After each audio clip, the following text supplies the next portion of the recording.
something yanked her away from the spot. Crack. Crack. The sharp sound of debris crumbling echoed through the air, her eyelashes fluttered as consciousness returned, and slowly, her eyes opened. The first thing she saw was Aether, his face hovering over hers, wearing a soft, reassuring smile. Sandra's lips curled up slightly as she blinked, taking a moment to register his lovely face. Wait, then, as if struck by a sudden realization, her body tensed, her memories came rushing back, and in the next instant, she jerked away from his grasp. Just as she was about to glare at him for whatever nonsense he had just pulled, SSSH. Aether suddenly brought a finger to his lips, his expression serious as he hushed her. Sandra's brows knitted together in confusion, but she quickly noticed their location. They were crouched at the far end of a broken alleyway, hidden behind the wreckage. Aether was peering past the edge, his sharp gaze fixed on something beyond. Without hesitation, she leaned forward, mimicking his posture, and peered out as well, her breath hitched at the sight before them. Amidst the devastation, where everything was scorched and turned to ash, hovered a colossal brown dragon. Its massive claws held onto an unconscious raven, its grip firm yet eerily careful, but that wasn't the only thing that caught her attention. Hovering before the dragon, cloaked in dark robes, was the first hooded figure. As if something going to happen between them, Aether inhaled sharply, his mind struggling to grasp the sheer scale of the being before him. He had expected the LACKEY'S to be formidable. But, holy moly, that's fucking huge. He muttered under his breath, completely taken aback by its size. This thing was even bigger than the Dragon Emperor himself, and as for its power. Aether wasn't sure if that old man had just been hiding his strength all along, but if this beast's presence was anything to go by, it could rival a sovereign. If the LACKEY'S wanted to, they could have wiped the floor with Alaric without breaking a sweat. He clicked his tongue in frustration, his thoughts turning bitter. Old man. With that kind of power, you could have fucking saved this empire yourself. He cursed internally. Then, with an irritated sigh, he muttered to himself, Yeah, I know. You said you were bored of everything. Maybe it's just old age making you too damn lazy. His gaze shifted back toward the hooded figure, observing their posture carefully. Unlike what he had expected, there wasn't even a hint of hesitation. So she isn't afraid of him. Interesting. Aether mused, his brows drawing together. Before he could think any further, he noticed Sandra trying to shift from their hiding spot. He swiftly reached out and caught her arm, his grip firm as he glared at her. What the hell do you think you're doing? His voice was dangerously low. Sandra scoffed, her expression defiant. What do you mean? Obviously, I'm going to. Before she could finish, Aether yanked her back and forcefully pinned her against the wall, his body looming over hers. His fingers curled around her wrist as he leaned in closer, his voice a whisper yet laced with warning. Shut the fuck up. His words were cold, deliberate. He had already let her do whatever she pleased up until now, but this, no, not this time. This was his moment to act, and he wasn't about to let her mess it up. His attention flickered back to the battlefield just as the hooded figure spoke again. Give her to me. The dragon's large, dark brown eyes narrowed slightly, its slit pupils contracting as it regarded the figure in silence. The hooded figure clenched her fists. They couldn't afford to lose Raven. The mission had already failed in ways they couldn't afford to acknowledge, but if they lost her as well, no. That was not an option. With a flick of her wrists, two metallic swords slid out from her sleeves as she raised them toward the dragon. I won't say it again. Give her to me. Then, after a long moment of silence, not a word. Not a movement.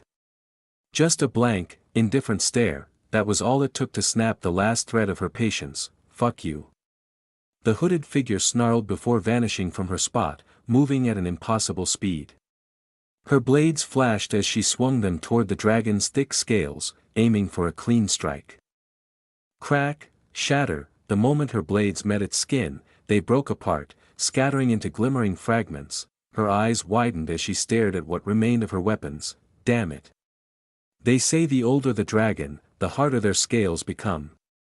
TSK, she clicked her tongue in frustration, gripping the shattered hilts tightly. A deep, guttural voice rumbled from the dragon's throat, sending an eerie vibration through the air. Are you done checking? Its hoarse, commanding tone sent an undeniable chill down everyone's spine. Her teeth clenched as she took a step back, assessing her next move. With another swift flick of her wrist, two more metallic swords materialized in her grasp. She lifted her gaze toward the dragon's massive, reptilian eyes, a smirk curling on her lips. They say a dragon's eyes are the weakest point. Should we test that theory? Without another word, she lunged forward, her blades aimed directly at its eye. The dragon's expression didn't change, but then, its jaws parted, and in the next second, flames erupted from its mouth in a furious blaze. Boom! The explosion roared through the ruins, shaking the ground beneath them. Meanwhile, hidden in the alley, Aether watched the battle unfold with a smirk. His arms crossed over his chest. Well, that's going better than I expected. He nodded in satisfaction, turning slightly to glance at Sandra. His smirk widened when he saw the staying silent, yet her posture was stiff with anger. He could practically hear her thoughts. How dare he order her, the Empress, around? He leaned in slightly, his voice dropping into a teasing whisper. So, aren't you at least a little grateful that I saved your ass? Sandra's lips twitched. Saved my ass? Bastard. I know you're just messing around. That previous blast, don't think I didn't figure it out. It was all part of your fucked up plan. Boom! Another explosion rattled the air, forcing them to pause for a second as the flames barely missed them, dangerously close. Aether shook his head, his expression darkening as he muttered. No, that's not it, huh? Sandra frowned, sensing something unsettling in his tone. To be honest, that old man actually intended to kill you. Sandra was completely taken aback. Her heart lurched as she screamed inwardly, I thought you loved me, you bastard. How could you do this to M? Wait. Wasn't I hoping for that? Whether Aether had somehow read her mind or simply caught the betrayal written all over her face, he smirked and added with a hint of amusement, well, I did save you back there, didn't I? So, obviously, I do love you. Sandra blinked. Oh. So, I'm supposed to feel happy about that? Aether let out a small chuckle but then shook his head. His expression growing serious once again. Well. Maybe. But to be honest, he wasn't just trying to kill you. His gaze darkened further as he exhaled slowly. He was trying to kill me too. BBO. A massive explosion erupted in the distance, shaking the ground beneath them. The force of the blast sent debris flying everywhere, forcing them both to steady themselves. Wait. What? Sandra's mind reeled as she processed his words, her face twisted in sheer disbelief. You mean to tell me, this whole damn thing is not your part of the plan? It was true that Aether had devised the plan, but what he hadn't done was tell everyone the full picture. Instead, he had only given different parts of the plan to each person, mixing it all up into a convoluted mess. One misstep and anyone could have killed anyone. He had taken a massive gamble, all to ensure that everything felt real. Yes, to make it feel real, the first hooded figure needed to believe this was an actual fight, not some carefully coordinated scheme. That's why. He doing this all? Aether nodded. Yeah. I'm just Aether now. If he sees us, he won't hesitate to kill us both without a second thought. Sandra pulled down her hood, her face filled with disbelief and horror as she stared at him. Is there something seriously wrong with you? Aether opened his mouth as if to respond but then shut it. He couldn't deny it, she wasn't exactly wrong. Sandra groaned, rubbing her temples before throwing her hands up in exasperation. Then go save your damn ass, idiot. Tell him who you are. Aether shook his head, his voice laced with gloom. Well, you see. My mask broke during the whole show-off moment. So, yeah. I couldn't just show my face all of the sudden and, they don't actually know who I am really. Sandra stared at him blankly, her eye twitching. Are you fucking serious right now? Without a word, she reached into the air, and suddenly, something materialized in her hand. Aether's brows furrowed. Wait. Is that? Sandra grinned, twirling the object between her fingers. A mask? Yep. I made a few spares a long time ago, just in case you decided to screw things up beyond repair, but honestly, I'm shocked I even kept this for this long. She tossed it to him and then shoved past his cornering stance. Glancing up, she saw the dragon and the first hooded figure still locked in battle, though, from the looks of it, the figure wasn't exactly fighting. More like dodging for her life as flames threatened to roast her alive. Damn. Sandra muttered under her breath, shaking her head at the chaotic scene unfolding above. Aether stared at the mask in his hands before a smirk tugged at his lips. Well, A1. Looks like you're no longer needed. I'll take it from here, he said telepathically to his clone, who was about to play a part in this plan. Then, he took a deep breath and said aloud. Because I'm about to commit a kidnapping. Sandra flinched, whipping her head around so fast it almost hurt. Kidnapping? Who, you? Me, yeah, why? Because it's more fun that way. Aether shrugged, completely unbothered. Before she could even begin to process what he meant, his hand shot out with lightning-fast precision. In an instant, he struck the side of her neck with just enough force to knock her out. Since she didn't put her guard around him, it was easy peasy. Sandra's body went limp as she collapsed into his arms, completely unconscious. Grinning, Aether adjusted her in his grasp, murmuring, "Sleep well, beauty." Then, with a swift motion, he tore off her hoodie and lifted his illusion before slowly slipping the mask over his face. Hee, it's showtime. Meanwhile, fucker. Fight me with your damn hands. The first hooded figure gritted her teeth in frustration, her patience wearing dangerously thin. The dragon simply smirked at her, flames dancing between its massive jaws as if taunting her. No matter how much she tried to get close, the searing heat pushed her back. It was impossible to land a hit. Her fingers trembled, itching to unleash her full power, but she held back. She had fought this damn dragon before. If she revealed her real identity now, the truth would come out. And that was something she absolutely could not allow. Should I just ditch her and grab Sandra instead, she wondered. This fight was going nowhere, not unless she unleashed everything she had. And if that wasn't an option, there was only one choice left: take Sandra and escape. As long as they secured at least one part of their master's plan, all wouldn't be lost. Just as she was about to scan the rubble for Sandra, thunder, a blinding flash of purple lightning split the sky, crackling with raw power.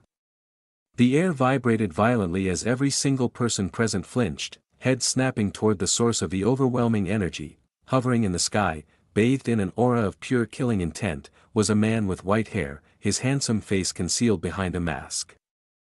His presence alone sent an unbearable pressure crashing down upon them. And in his grasp, dangling limply, was Sandra, unconscious. "Fuck," the first hooded figure screamed internally, her body tensing in immediate alarm. Victor had arrived far sooner than expected. "How dare you enter my empire without my permission, you mongrels?" Victor's thunderous voice rippled across the empire, making even the land tremble beneath its weight. The moment those words echoed, every dragon in the vicinity moved, each one shifting toward them as if responding to the fury of their emperor. The first hooded figure clenched her teeth so hard it was a miracle they didn't shatter. She could feel his rage burning through every fiber of her being and... "Aw, I'm just a cute little girl who happens to be into violence, so...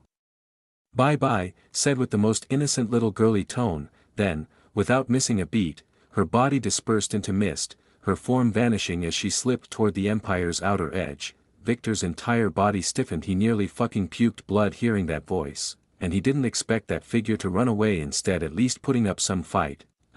Here goes his showtime. Fucked up, yet, capture that filth, but he didn't move an inch. He needed to keep his act after all. Chapter 787, Master entering on the game. Bam! The table shattered into countless pieces, splinters flying in every direction. Master Snape stood motionless, his piercing gaze locked onto the hooded figure before him. The figure lowered her head, her body tense as if expecting the worst. "Mind telling me again?" Snape's voice was eerily calm, sending a shiver through the air. "You lost them. Both of them. Not even the horns, artifacts capable of controlling dragons, worked as intended?" He stepped forward, his tone blank yet brimming with unspoken fury. The hooded figure let out a silent sigh, her fingers tightening around the horn in her hand before she finally spoke. "I didn't lose them. The situation spiraled out of control, the horns were useless." She held up the once powerful blue horn. Now drained of its color, its vibrant glow faded into a lifeless pale shade. Master Snape's frown deepened, it lost its ability. That means Victor really managed to take control over the Empire's entire dragon lineage, without even using a horn. The very thought made the Master's stomach twist slightly. No, never in history had such a thing happened before. He's too dangerous to be my enemy. I need to keep him close, Snape mused, and then, she continued, her voice filled with frustration, the general, old goon, that massive motherfucker, intervened. The delay he caused was impossible to recover from. I couldn't even go up against that monster properly, and Victor arrived much faster than I expected. I didn't have any choice but to run, Master. I know you're disappointed, but, before she could finish, the entire garden was suddenly consumed by darkness, as though the ever-bright sky had been swallowed by a storm. The shift was so abrupt, so unnatural, that even the air felt heavier. The tiny hooded figure, the first hooded figure, the massive figure whose severed head was still not reattached, and Alaric, all of them instinctively took a step back before immediately dropping to their knees. Every single one of them bowed before him, disappointed. Huh? Snape muttered, not even sparing the hooded figure a glance. Instead, he tilted his head back, his pupilless eyes locked onto the darkened sky. For hundreds of years, I have worked. I have tirelessly worked for centuries, only to feel disappointment. Ha ha ha ha. Ha ha ha ha. The once lively garden, where flowers danced in the breeze, fell eerily still. Snape's laughter echoed for a few moments before he finally stopped, his gaze lowering to his subordinates. His voice, when he spoke again, was chilling. All of you, lost everything we have built so far. Especially you, Alaric. Alaric clenched his jaw, his head bowing even lower. But, that's not what matters, Snape continued, his tone shifting slightly. Yes, I lost. But this is not the first time I've faced defeat, everyone. Do you know what it took to reach this point? Do you understand the sacrifices? I have given everything. I have done everything necessary for these worlds, for a better future.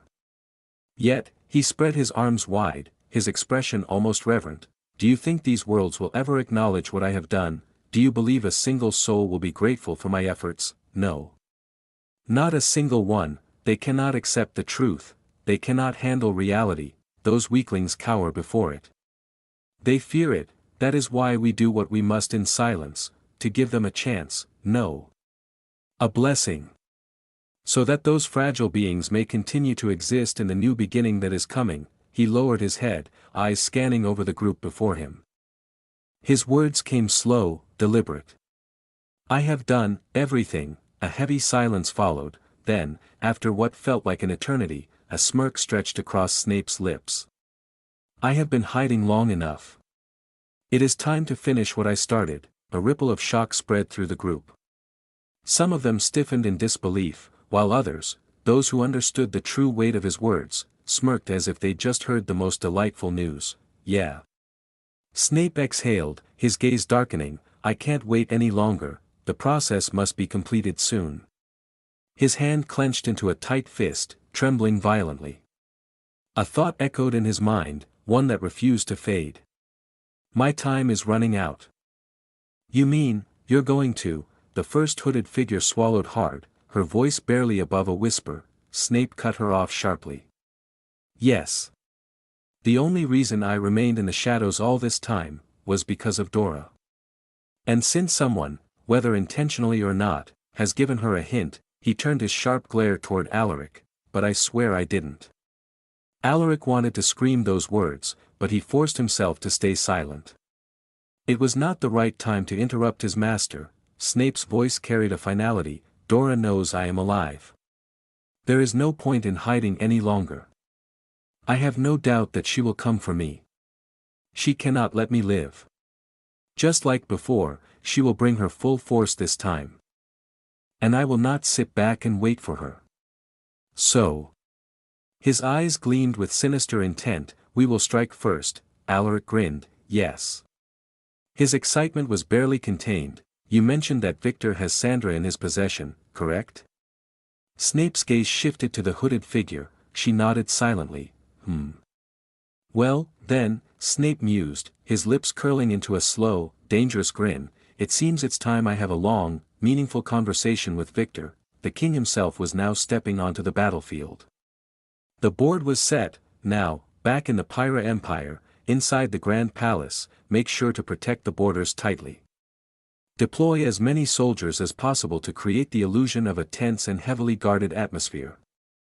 Victor commanded, his voice calm yet filled with authority. He sat on the throne with an air of absolute control, his sharp gaze fixed on LACKEY'S and a few newly appointed, trusted generals. Yes, sir. They all nodded in unison, their expressions serious and unwavering, and block all teleportation channels immediately.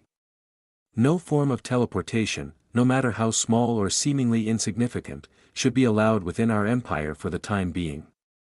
I don't want a single unknown entity slipping through our defenses. Understood, sir. Victor tapped his fingers rhythmically against the armrest of his throne, his mind deep in thought, before he finally added, also, spread the word among the people. Tell them that I am truly grateful for their willingness to stand and protect their empress in times like these. Please, no, sir. There is no need for such words. The generals spoke as one, surprising even themselves with their perfect synchronization. We are only doing what our hearts command. To harm the empress is to harm us all. We would never allow such a thing to happen, no matter the cost. Victor observed them, his lips curling into an inward grin. His satisfaction was immeasurable, the unwavering loyalty of his people, their unshakable devotion to the empress. It only reassured him that his efforts had not been in vain. They were ready to stand by his side, to fight for what they believed in.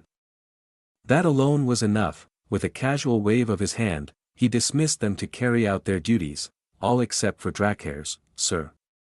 LACKEY'S remained kneeling, his head still lowered in deep respect. His voice was calm, but there was a flicker of curiosity in his tone. He noticed the way His Majesty's sharp gaze lingered on him. For a long, tense moment, silence stretched between them. Then, finally, tell me, LACKEY'S. Victor's voice was quiet, the power you displayed before. It was immense, more than enough to seize the throne and rule this empire by force if you had wished to. And yet, you chose to remain at the outskirts, far from the central power, living in the shadows. Never once reaching for the dominance that is well within your grasp. Why? LACKEY'S slowly lifted his gaze, locking eyes with Victor. He had expected this question. After all, with the level of strength he now possessed, he could have easily overthrown Victor. Worse still, with his vast knowledge, experience, and cunning, Victor would have been nothing more than a mere plaything for him. And yet, here he was, kneeling. Obeying. Something about it must have felt suspicious to Victor. Still maintaining his composed expression, LACKEY'S asked calmly, may I ask? Is that an order? His tone was clear. If it wasn't a direct command, he had no intention of sharing his reasons. Victor studied him carefully, his expression unreadable. Minutes passed in thick silence before he finally responded, no. Not an order. With that, he raised a hand to his face. And reached for his mask. SSH. LACKEY'S eyes widened in utter shock, the stoic composure he had upheld for centuries faltering for the first time. He blinked once, twice, before exhaling softly. A chuckle escaped him, low and disbelieving, before he shook his head. You truly are the most handsome dragon emperor I have ever seen in my 5,000 years of life, sir. His voice carried an amused admiration, but beneath it was something else, something far deeper. Then, with a slight tilt of his head and a newfound glint in his eyes, he added, shall we discuss this over a drink? Chapter 788, Everything comes at a price. In the Black Palace's veranda, gulp, Aether was slightly taken aback, watching the old man, LACKEY'S, down an entire massive jug of wine in a single gulp. It wasn't just a cup, it looked like at least 10 liters vanishing in an instant. You don't like to drink, sir? LACKEY'S asked, wiping his lower lip, catching the last few drops of wine before turning his sharp gaze toward Aether. His tone was casual, but there was respect behind his words. Aether hadn't touched his own wine, which in many ways was considered discourteous. It was as if he, an emperor, was refusing to drink alongside someone of lower status or something like that. But only Aether knew why he wasn't drinking that shit, well. Aether's eyes flickered toward the deep red, mesmerizing wine. He swallowed dryly as if some part of him wanted to taste it. Just to be absolutely sure, he asked inwardly, "Hey Log, since I'm immune to any kind of poison, doesn't that mean I should be immune to alcohol too? Come on, Log. Say something. Is alcohol really considered a poison? Well, duh. It gets absorbed into the bloodstream, travels through the stomach, and directly affects the neuro. I didn't ask for a damn explanation." Unamused face, "Then what the hell are you asking?" Aether frowned inwardly, sigh. "Simply put, alcohol is not poison." "What? Are you kidding me?" "Alcohol is definitely a poison," sigh. "Let me finish. I don't get why you're still stuck on this belief when you're in a world where unbelievable things happen on a daily basis, can't you see? This world is filled with magic, creatures beyond human understanding, and yet you think alcohol, something widely consumed by millions, is a poison. Even the archpriestess drinks it." Face with raised eyebrow, Aether blinked. "Yeah." He muttered inwardly, realizing Log had a point. He was in a world where the impossible happened at every turn, yet here he was, clinging to some scientific explanation from his past knowledge. "TSK, it's all because of that damn slime. I was almost happy when I got the poison immunity skill. Damn it," he cursed in his thoughts, "sir."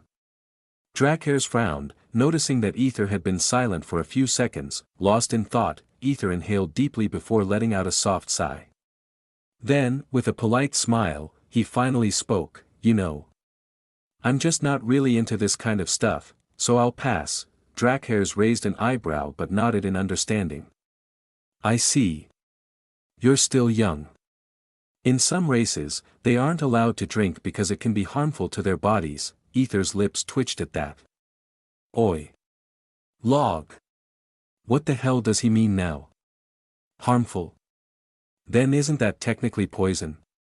Look, if you don't believe me, just test it out yourself." Person shrugging, Aether was still skeptical about Log's words. He felt like the damn thing was messing with him on purpose. He glanced at the wine again before sighing. He couldn't afford to test this right now. He had way too much on his plate, and the last thing he needed was to screw something up, anyway. "Sir, I must say, I didn't expect you to be this young, and yet, you carry an aura of power that few can even dream of attaining at such an age," Dracares remarked, his eyes studying Aether's features as if memorizing every detail. Aether let out a small chuckle. He wasn't the type to get all giddy over compliments. "Believe him, you can drink as much as you want, Dracares," Aether said with a knowing smile. "Believe him." Dracares chuckled in amusement. "So, this is the real you." His tone carried a trace of intrigue, as if he had just uncovered something interesting. Aiden, just like that, he launched into a long-winded story about his past. "Wait.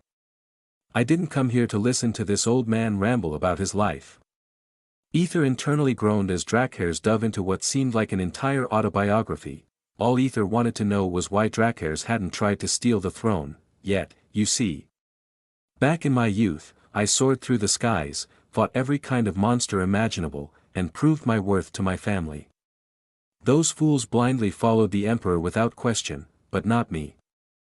No, I followed my heart, my own path." Dracares continued, his voice carrying the weight of years of experience. Aether's eyelids grew heavy. He hadn't gotten a proper rest since returning to this timeline, and now, listening to this long-winded tale, exhaustion was starting to take over. "Fuck, this is going to take a while.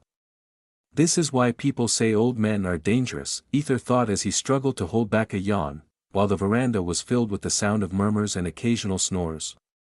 Another scene was unfolding elsewhere in the same palace. "So, you're saying she's the next one? Really? Tisk, I still can't believe that perverted bastard actually managed to seduce this woman. Humph. That's my husband. I'm not sure if you should be proud of that, big sis, humph. I'm proud of whatever my husband does. He's mine, and that's all that matters, arg. Mom. You really need to teach her some sense. She's thinking like a total fool, only blindly believing in her husband, and yet, oh, so, my son-in-law managed to not only get a woman but an empress from another empire who possesses a blank arcane card, and she killed 2 chosen ones. Aren't my son-in-law just the absolute best? No, Mom, he's the best among the best. HMPH, arg, Sandra, who had been lying peacefully on the bed, let out a soft groan. Irritated by the constant murmuring that disturbed her sleep. Her eyelids fluttered before slowly opening, and the first thing her eyes fell on were 3 figures sitting beside her, all of them staring at her with such intense curiosity. She's waking up, Talia said, her voice filled with excitement, and her eyes practically sparkling with fangirl-like admiration. Yeah, Raven muttered, though her expression was a mixture of annoyance and indifference. Hello. Emberlyn awkwardly waved her hand, unsure how to react to the woman Aether had brought here. Where am I? Sandra asked, her voice still groggy. She slowly lifted her body up, but Talia was there instantly, helping her with the utmost care. Which made Emberlyn and Raven's lips twitch. You're in the palace.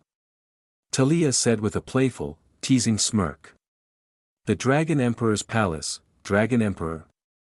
Sandra frowned, trying to collect her scattered thoughts as the memories began to resurface. Yes, Victor, Talia confirmed, nodding. Sandra's face immediately turned grim as the weight of the situation hit her all at once. My daughter, she thought urgently, before quickly trying to move and get up, but, are you planning to run away again? Raven's calm voice stopped her in her tracks, and when Sandra looked over, she met Raven's unwavering gaze. How long do you plan on running? Even after everything he's done for you? I never asked anyone to do anything for me. Sandra snapped, her tone sharp with irritation. She scoffed, her voice dripping with contempt. And certainly not from a rotten bastard who betrayed me. Raven remained silent for a moment, her eyes cold as they locked onto Sandra's. Then, in a soft but lethal whisper, she finally spoke again. Aren't you the one who betrayed him, though, huh? Raven leaned in closer, almost to the point where their faces were inches apart. Her eyes glinted with intensity as she spoke. If he betrayed you, then what do you call what you did to him? Because as far as I can see, you've betrayed him not once, but many times. Talia, who had been pacing nervously, her hands wringing in an attempt to calm the growing hostility, wanted to say something, to make things right, but the words refused to leave her lips. Sandra's brows furrowed in confusion and anger. What the hell are you talking about, woman? You don't know anything. Nothing about, yeah, I know nothing about your past relationship, Raven interrupted, her voice icy, but I do know one thing, he loves you, he's risked his life more times than you can count for you. And he never betrayed you, not once. You're just trying to justify your own actions, trying to make excuses for yourself, bitch. My God. What the hell are you saying, Raven? Talia gasped, her face pale with horror. She couldn't believe that Raven was speaking like this to Sandra, her idol, the woman she admired. Emberlyn, standing quietly to the side, kept her thoughts to herself. She knew better than to interfere. After all, this was a battle between 2 women who loved the same man. Sandra's face hardened, her expression turning colder with every passing second. The temperature in the room seemed to drop as her entire body stiffened with barely contained fury. Yet, Raven didn't back away. She leaned in even closer, her indifferent gaze never leaving Sandra's face. What was it you said before? Raven asked, a smirk tugging at the corner of her lips. That you would make him forget about us with your pussy? Ha! Bitch, if that's all he wanted, there are countless women out there who are better than us, with better pussy. I suppose. Ha! He could have any woman he wanted, hell, he could have had an entire empire, the women here wouldn't mind sleeping with him, yet, instead, he risked his life for you. One pussy, if I didn't know better, I'd say it was the dumbest deal I've ever seen, even as a woman myself. Sandra's jaw clenched tightly, her body trembling with rage, veins bulging on her neck. It was as if she was mere moments away from snapping Raven's neck right there. The tension in the room escalates like a storm. Meanwhile, at the veranda, and that's how it all went. Sir, Drackhair said with a nostalgic smile, his tone soft, as if reminiscing about old memories. But then, he suddenly noticed something that made his smile falter. Sir, Drackhair stared, noticing that Aether was still sitting there, completely blank, eyes wide open yet utterly lifeless. Sir, snap, Aether blinked, his expression quickly shifting to one of shock, but only for a second. Oh. Yeah. That was, really good. I don't even know what to say. It's just, too much, he stammered, his voice almost breaking.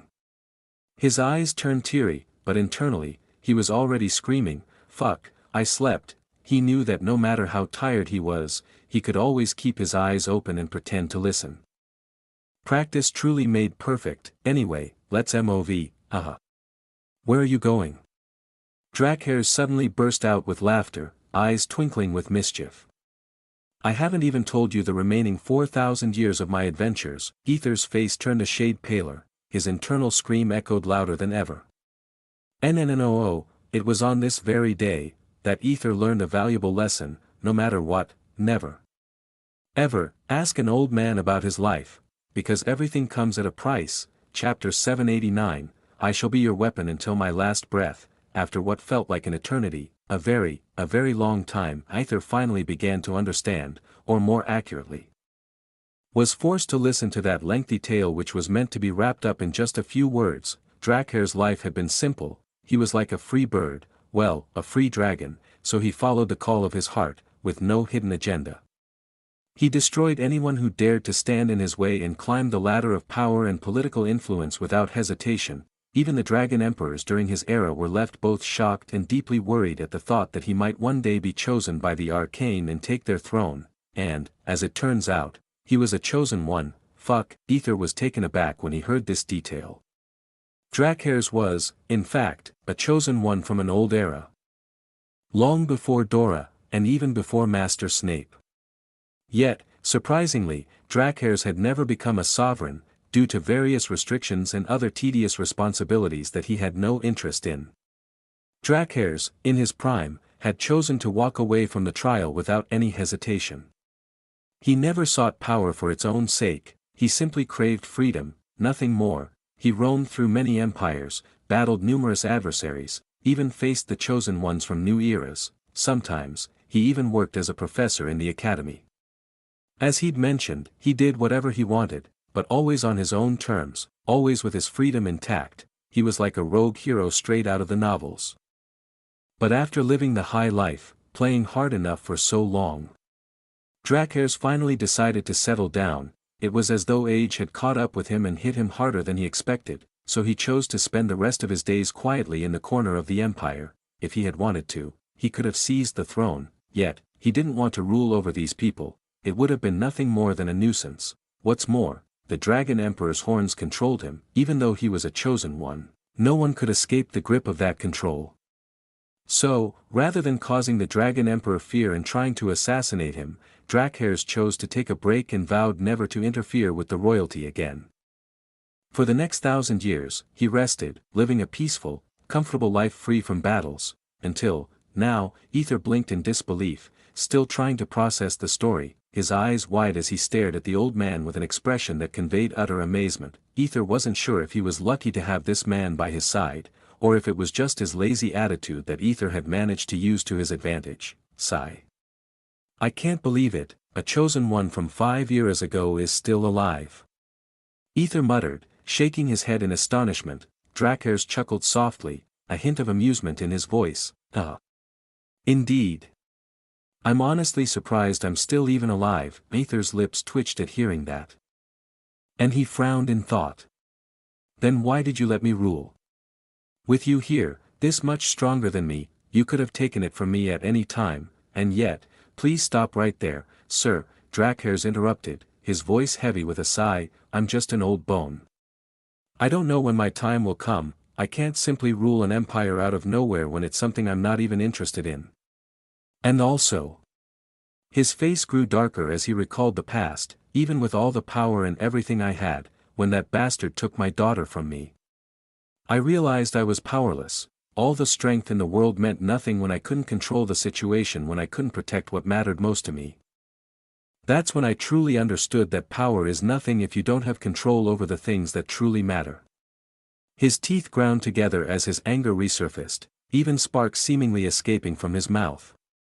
Aether sat in silence, staring at him, the weight of the old man's words sinking in. He understood that part.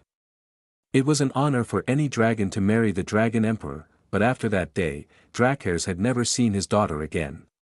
And even when he tried to search for her, he was easily controlled by the Emperor's horns. LACKEY'S could only blame himself for feeling helpless and losing his daughter. That's why he hadn't cared when Arcanes died, to be honest. LACKEY'S said with a tinge of awkwardness in his voice, "I just wanted to see what kind of ruler you would become," from the sidelines. "Truly not intent to help you or anything," Aether chuckled, a smirk tugging at his lips as he nodded, knowing this old man's habit, but then, LACKEY'S tone shifted, becoming far softer as his expression softened with a mixture of gratitude and longing. "However, when I saw your eyes, something changed. Something deep inside me stopped for a moment and then began to beat again. Even after living all this time, I couldn't quite understand why I felt this way, as though you were different, in a way that I couldn't quite place.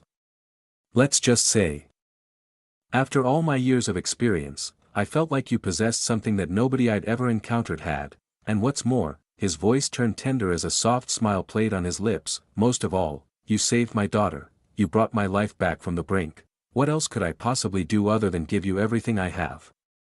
He looked at Aether, his soft, wrinkled face full of sincerity, evoking even the coldest hearts to feel his emotions. Aether blinked, his gaze softening just slightly. He did it all for his own gain, that was the truth. Feeling a sudden awkwardness from the gratitude, Aether changed the subject, curiously. "So, do you know anything about Snape?" Who?" LACKEY'S replied, his brows furrowing as if trying to recall the name. "I mean, Sovereign Snape, before the current sovereign," Aether clarified, his voice laced with impatience. The old man frowned deeply, his mind evidently searching for the information. After a moment, his eyebrows shot up in recognition. "Ah, yes, that child, right, do you know him?" Aether asked, his curiosity piqued, his tone almost desperate to learn anything related to Snape. "Not personally, since I left my position as a professor during that time, but I did hear a lot about him from others.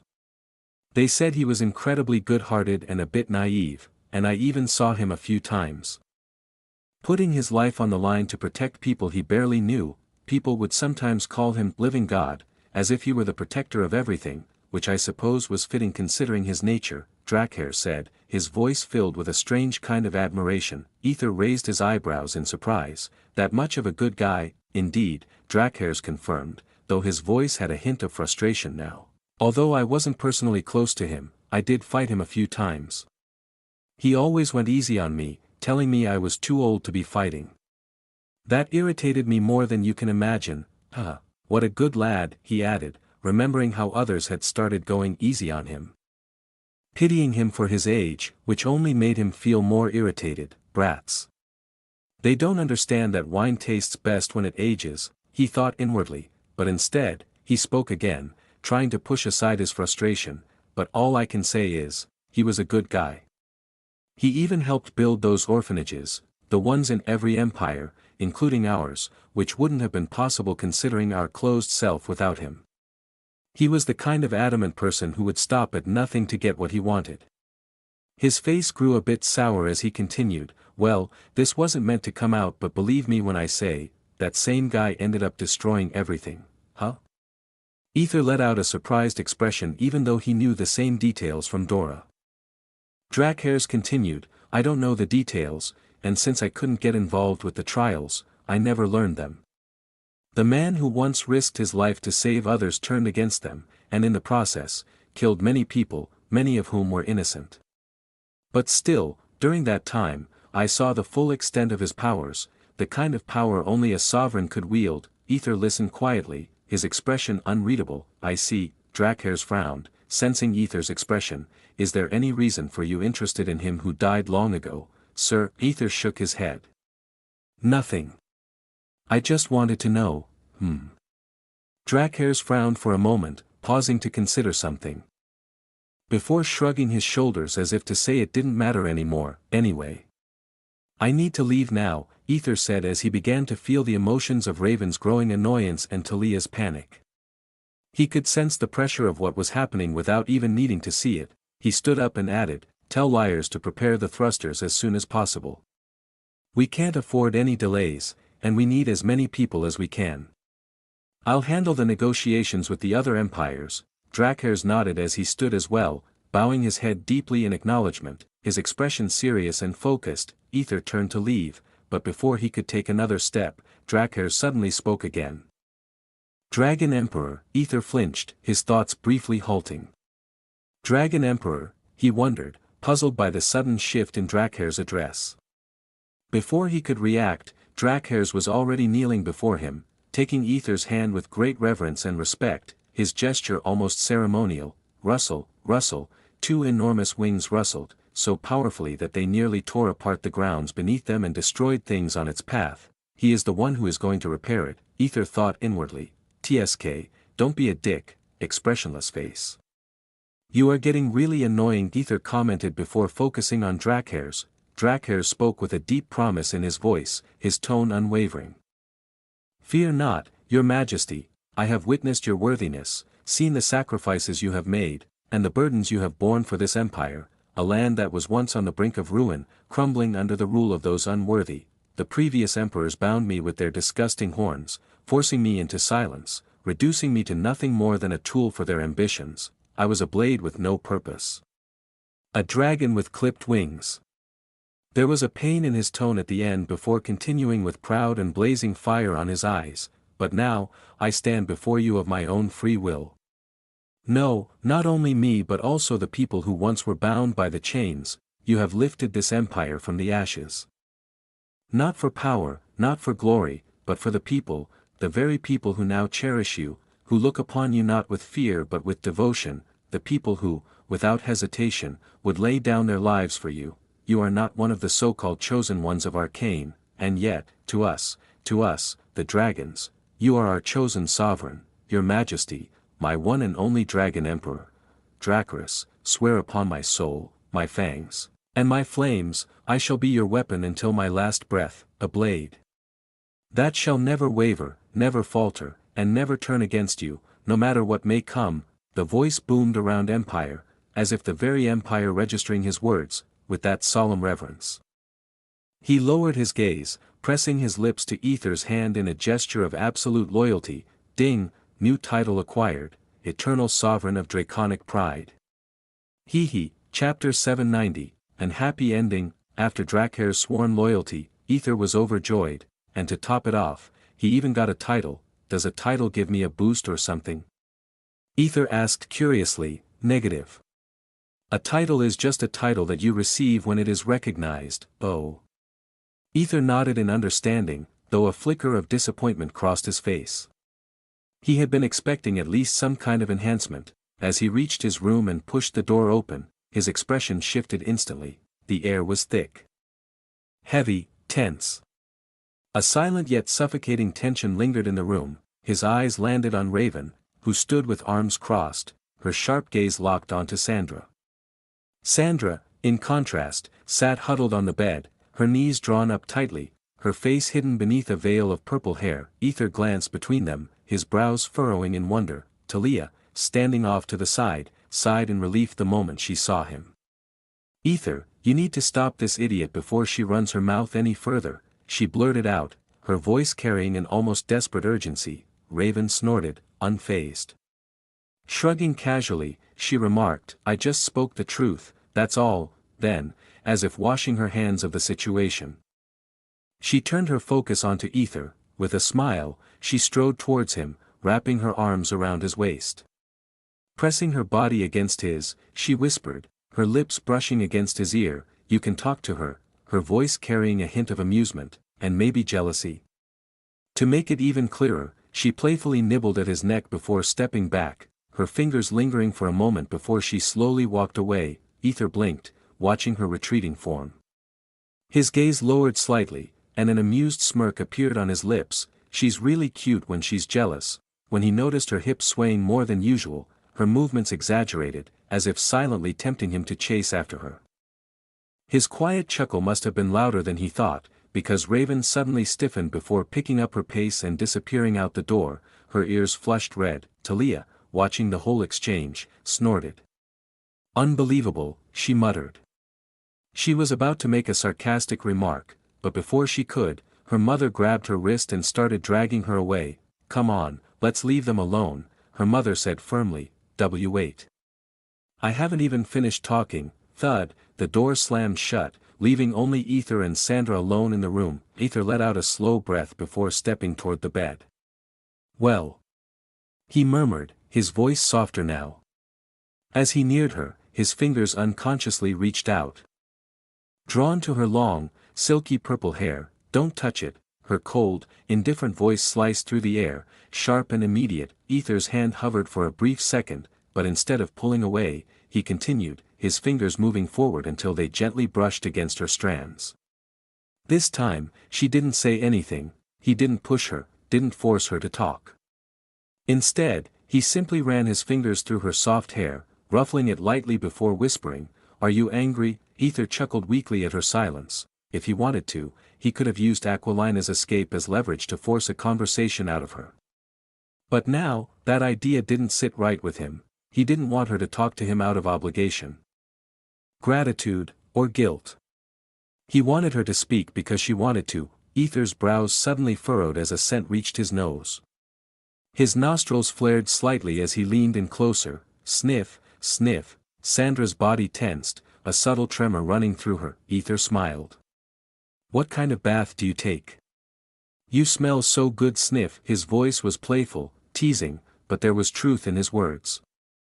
Her scent was completely different from Aquilina's, unique in its own way. He chuckled to himself, mumbling, "Maybe I should use it on your bitches?"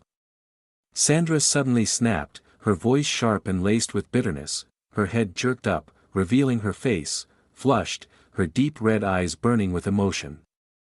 Unshed tears clinging to the edges. Aether's heart skipped a beat. Without hesitation, his fingers moved, brushing against the corner of her teary eyes, wiping at the moisture before it could fall. She didn't stop him. She didn't push him away. But even as he touched her, she continued to glare at him, her expression torn between anger and something else. "On me," he corrected, his voice gentle yet firm.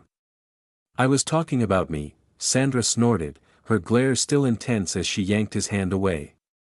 Turning her face toward the window, she clenched her jaw, her teeth grinding together in frustration. Aether weakly smiled. He wasn't entirely sure what had transpired between them. But one thing he was certain of, Raven wouldn't have hurt Sandra, not in any way. He knew her too well. She could be sharp-tongued and brutally honest, but she wasn't cruel. After what felt like an eternity of silence, Sandra finally muttered, her voice laced with frustration, "So I'm the one in the wrong here. Even after everything I've done for you, see, you need to, it's not like I wanted to bring up everything I did for you." She cut him off, her tone bitter and raw. "That's not who I am. I don't throw my sacrifices in someone's face." Yet that bit, she gritted her teeth, her fingers tightening into fists, as Raven's words continued to echo in her mind, fueling her anger. Aether sighed and shook his head, "Whether you say it or not. I'm grateful. Without your help, I wouldn't even be here right now. So as a person, I genuinely appreciate, then mind telling me why the fuck your bitch is saying I betrayed you?" "Huh?" Sandra snapped, whipping her head toward him, her furious eyes boring into him like daggers. Aether's expression darkened as his brows furrowed. "Sandra. Watch your words." Sandra stared at him for a long moment, then scoffed, her lips twisting in bitterness. "Of course. Those women mean more to you than I do, right?" She spat before turning her back to him, facing the window. Her shoulders stiffened, her body tense, yet Aether caught the slight tremor in her frame. Though she kept her face again covered by the strands of her hair, he could tell. Her eyes had turned hazy, dangerously close to spilling tears. Aether let out a deep sigh, knowing full well that this entire mess was his responsibility to fix. He had to set things right. "No, it's not you who betrayed me," he murmured, his voice barely above a whisper. Honestly, who am I to even be betrayed? Back then, I was a nobody. Yeah. If anything, I was the one who betrayed you. Not just you. But everyone. Sandra remained unresponsive. She continued to stare out the window, her expression void of emotion, almost as if she had shut herself off completely. Aether took a step closer, then sat beside her. His presence filling the empty space between them. Slowly, he leaned against her, resting some of his weight on her shoulder. The moment he did, she flinched and instinctively shifted away, but Aether didn't pull back. He simply allowed himself to remain there, pressing against her warmth, his gaze following hers toward the endless horizon outside, and yet. Here I am, he continued softly, still wanting everyone, wanting you, to be happy. I guess that makes me selfish, doesn't it? Still, she said nothing. Just continued staring into the void, seeing her so unmoving, so distant. Aether exhaled heavily. Then, with a voice filled with reluctant finality, he murmured. Well. If you don't want me in your life anymore. Then. His tone was weak, his words faltering as if they hurt to say. He didn't look at her. He simply gazed out the window, his voice laced with quiet sorrow. I'll leave you. For the first time, Sandra's body tensed. It was faint, barely perceptible, but Aether noticed it instantly. Out of the corner of her eye, she flicked a glance at him, but he still didn't look at her. He remained still, his voice carrying a weight of emotion he couldn't suppress. But before that, I need to know. I need to understand the missing part of your story. I need to know the truth so I can fix this mess. Sandra. Finally, he turned toward her. His gaze searching hers, but the moment he did, she averted her eyes. She immediately turned away, her expression unreadable. Aether pressed on. Just think of it as a way for me to repay the debt I owe you. Tell me the truth, Sandra. Sandra remained motionless, silent.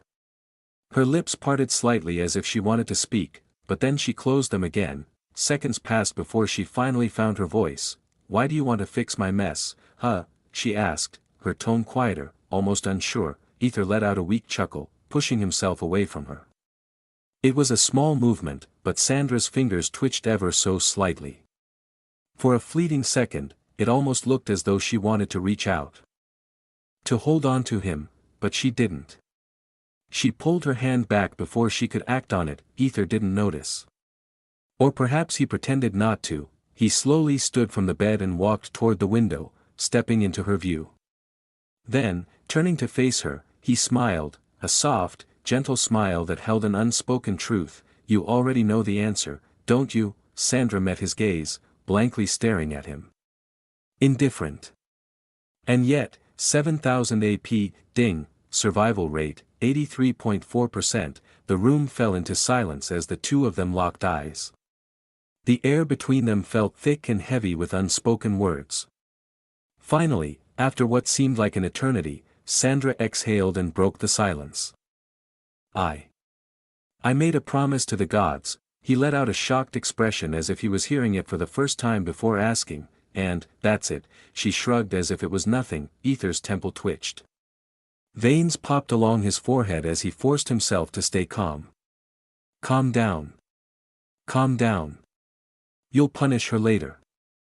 Right now, you need information. With an exhale, he smiled, softly, carefully.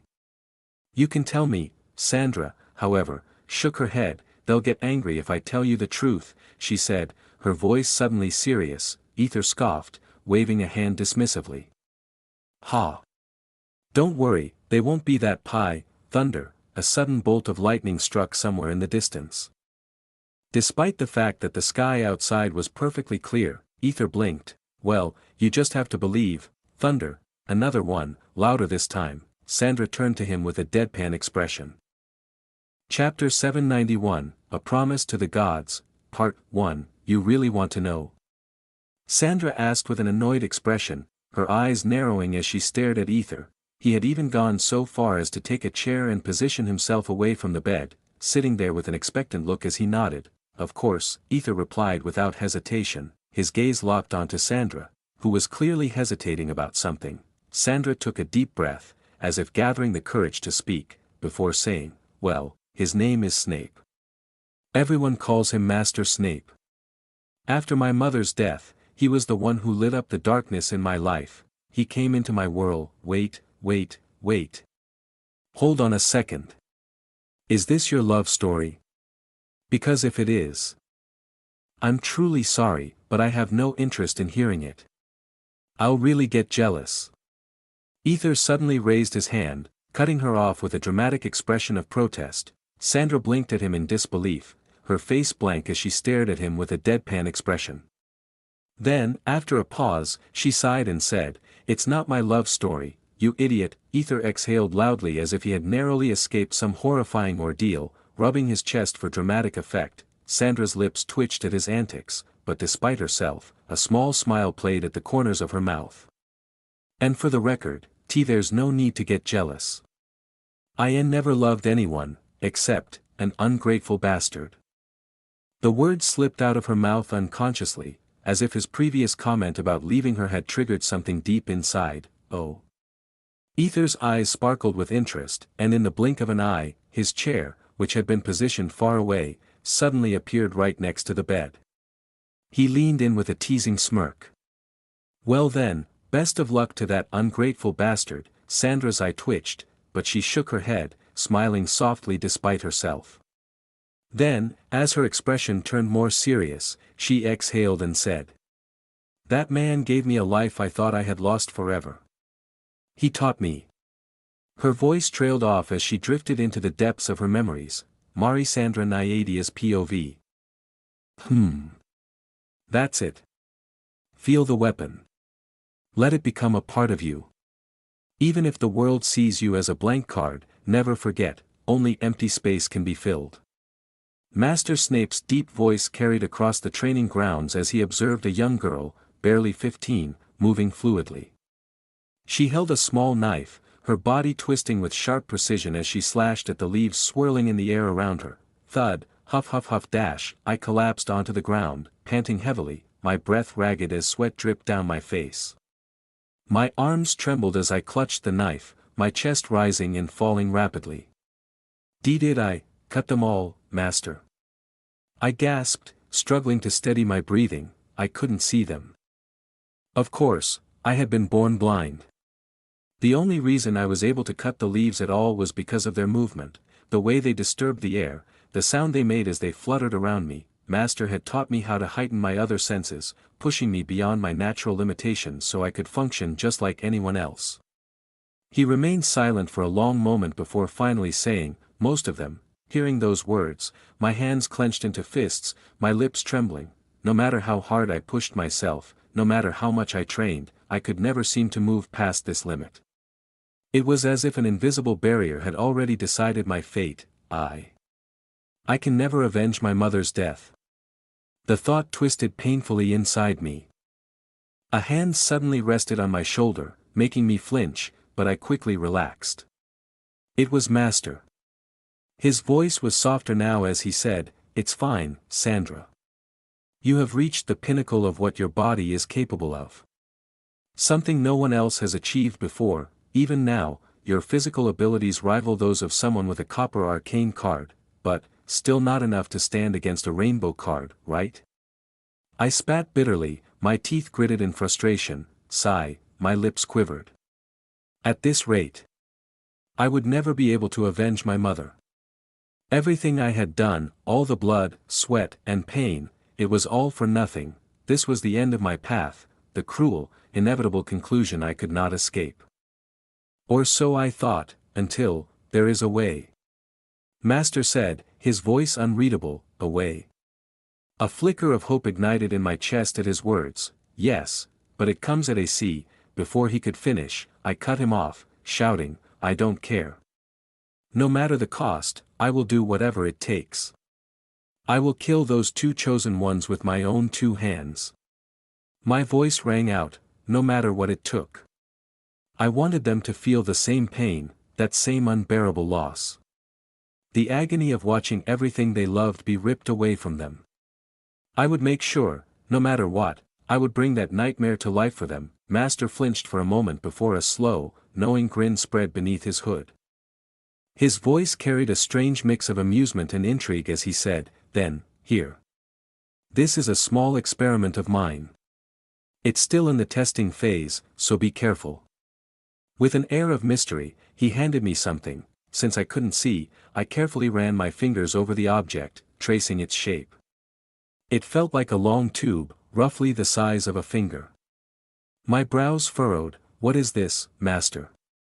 I asked, tilting my head slightly. "As I told you before, this will grant you the power you seek," he responded in a cryptic tone, his voice carrying an undeniable weight. I nodded, feeling an unfamiliar thrill coursing through me.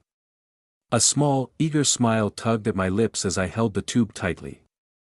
I was just about to open the cork when, "Are you sure?" he suddenly interjected, his voice sharper and slightly warm-toned before. "Why don't you take a moment to really think? The side effects of this could be severe, so severe, in fact, that you might not even live long enough to fulfill your revenge." His words froze me in place, my fingers tightened around the tube as hesitation crept into my heart.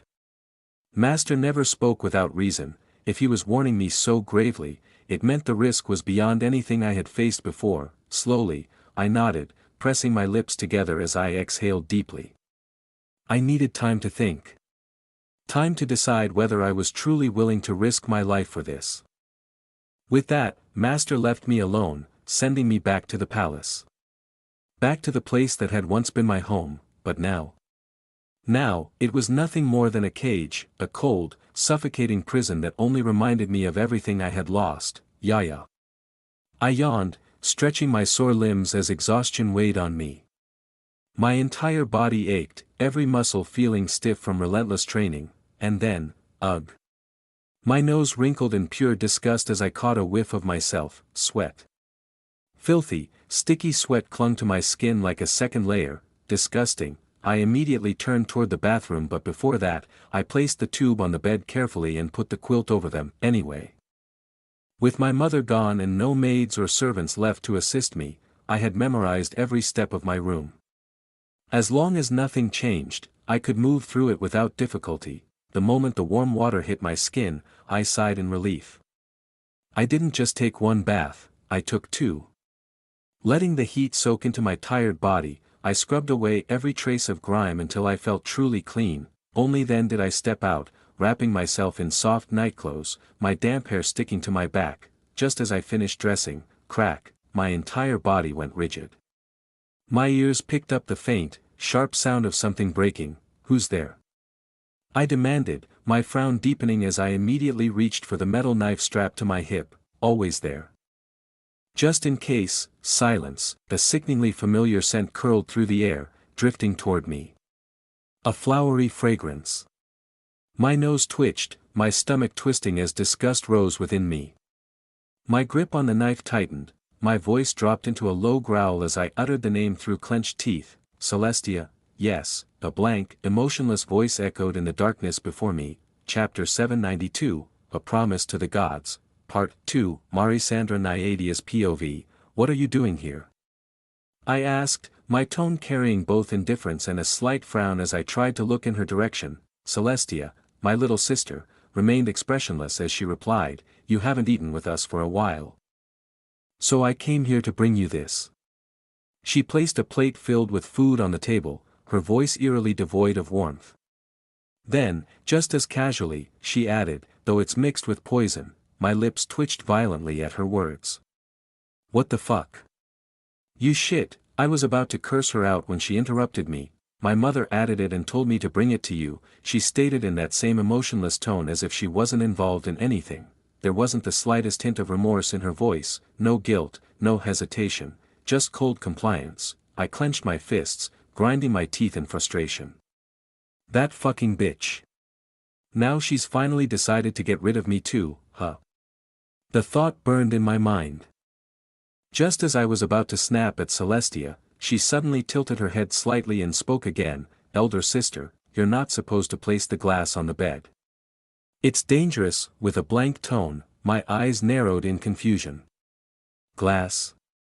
What are you? My breath caught in my throat as my mind instantly made the connection, my expression twisted into horror as I realized what she was talking about. Where is the tube? I shouted, my voice rising in panic. It was the only thing Master had given me to increase my strength. I had placed it carefully on the bed before taking a bath, thinking it would be safe. My heart pounded as I turned to grab it, only for Celestia to deliver the fatal blow.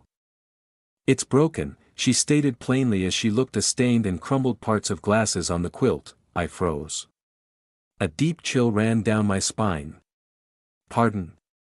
I managed to whisper, though my voice barely came out. She looked at me with the same unreadable expression. I sat on it, and it broke. You shouldn't have left it on the bed, especially under the quilt. Her words echoed in my mind, each syllable like a dagger stabbing into my sanity. The only thing I had, the only hope I had left, gone. Thud, my legs gave out beneath me, and I collapsed to the floor. Tears welled up in my eyes before spilling down my cheeks uncontrollably. My body trembled as raw anguish took over. Why? Why? Ha! I screamed, my voice cracking with a mixture of despair and rage. I gripped my hair tightly as I sobbed, my whole body shaking. Can't you people just let us live? Sob. Why are you doing this to me? Your mother already took my mother away, and now, you've destroyed my future too. Why? My hands balled into fists as the overwhelming surge of emotions took hold of me. Before I could process it, I lunged at her, my fingers wrapping tightly around her throat. My vision blurred with fury. I had hidden the tube there thinking this foolish girl wouldn't dare touch it, wouldn't even notice it. But instead, you must have the same disgusting blood as your filthy mother. I spat venomously, my nails digging into her skin as I tightened my grip. Celestia, however, merely blinked at me, her voice as monotonous as ever. Of course, that's how bloodlines work. I have my mother's, and you have yours. A choked gasp escaped her lips as I squeezed harder, watching her struggle for breath, and yet, she didn't fight back. She didn't even try to push me away. She just stood there, taking it, letting me do whatever I wanted. That only fueled my rage further. Tisk. I clicked my tongue in frustration before shoving her away roughly. Get out of my room. Now, understood, she said without hesitation. She turned to leave but paused at the door. Glancing back at me, she asked, should I help you clean up the glass? No fucking need. I roared, my voice filled with fury and devastation. As soon as she left, I collapsed onto my bed, my entire body trembling. I had messed up, I had seriously messed up. My face turned pale as the reality of the situation sank in, deeply. How was I supposed to tell Master about this? He must have put so much effort into creating that miracle for me, and I had lost it so carelessly. I have no idea how to explain this to Master. He'll see this as utter disrespect, and if he decides to abandon me because of this, if he refuses to teach me any longer, how will I ever get my revenge? My thoughts twisted and turned, creating endless worst-case scenarios in my mind. That night felt like an eternity. No matter how much I thought, no matter how many different ways I tried to justify or explain it, every possibility led to the same disaster. All I could picture was Master abandoning me, turning his back on me, leaving me with nothing. I don't want that, and so, in the end, I made my decision. When he arrived the next morning, I forced myself to stand tall and looked him straight in the eyes. I drank it, I said, my voice steady despite the storm of fear inside me. Master Snape narrowed his eyes slightly before nodding. Any kind of reaction? I hesitated for just a second. Pardon? The side effects I warned you about. Did you experience anything? Oh. I don't know. I didn't feel anything, I answered, forcing a casual shrug even as tension built up in my body. My hands felt clammy, and my stomach twisted with nerves. I prayed he wouldn't see through the lie. A long, suffocating silence followed. I could feel his gaze boring into me. My throat tightened as I fought the urge to squirm under the unbearable tension. Finally, after what felt like an eternity, he nodded. Fine. His tone carried a note of satisfaction as if he had unexpectedly this outcome. Relief flooded through me, but I barely had time to process it before he motioned for me to follow. He led me to the same training grounds as always. He had once called it a garden or something, but since I was blind, I had never been able to see it. I threw myself into training harder than ever before, pushing myself to the limits. It wasn't just for revenge anymore, it was out of fear of losing the only hope I had left, and before long, I reached a level where I could finally take down a chosen on. Stop there. Aether's voice suddenly boomed, snapping me back to reality. My eyes widened as I turned to see him staring directly at me, his expression unreadable. Third person's POV, what? Sandra frowned when Aether abruptly stopped her from continuing, even though he had been the one who practically begged her to tell the story.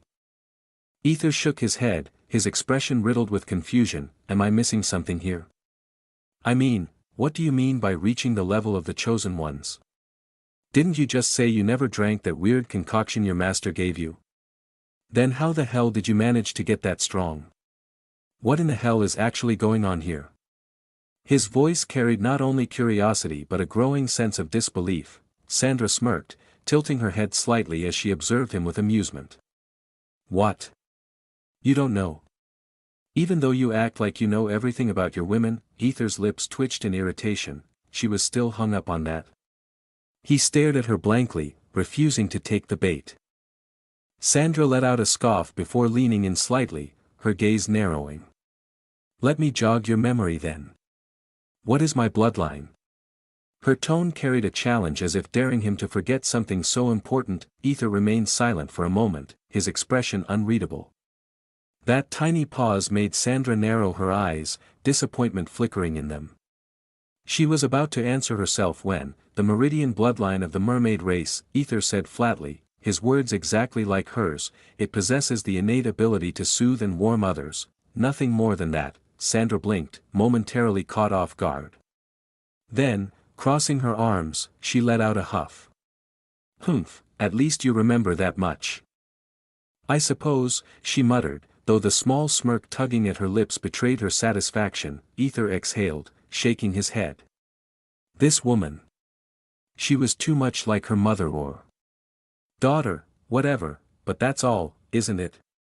Aether frowned, his skepticism returning. It doesn't enhance physical strength or anything like that, right? Sandra's smirk grew, her eyes glinting with a hint of pride.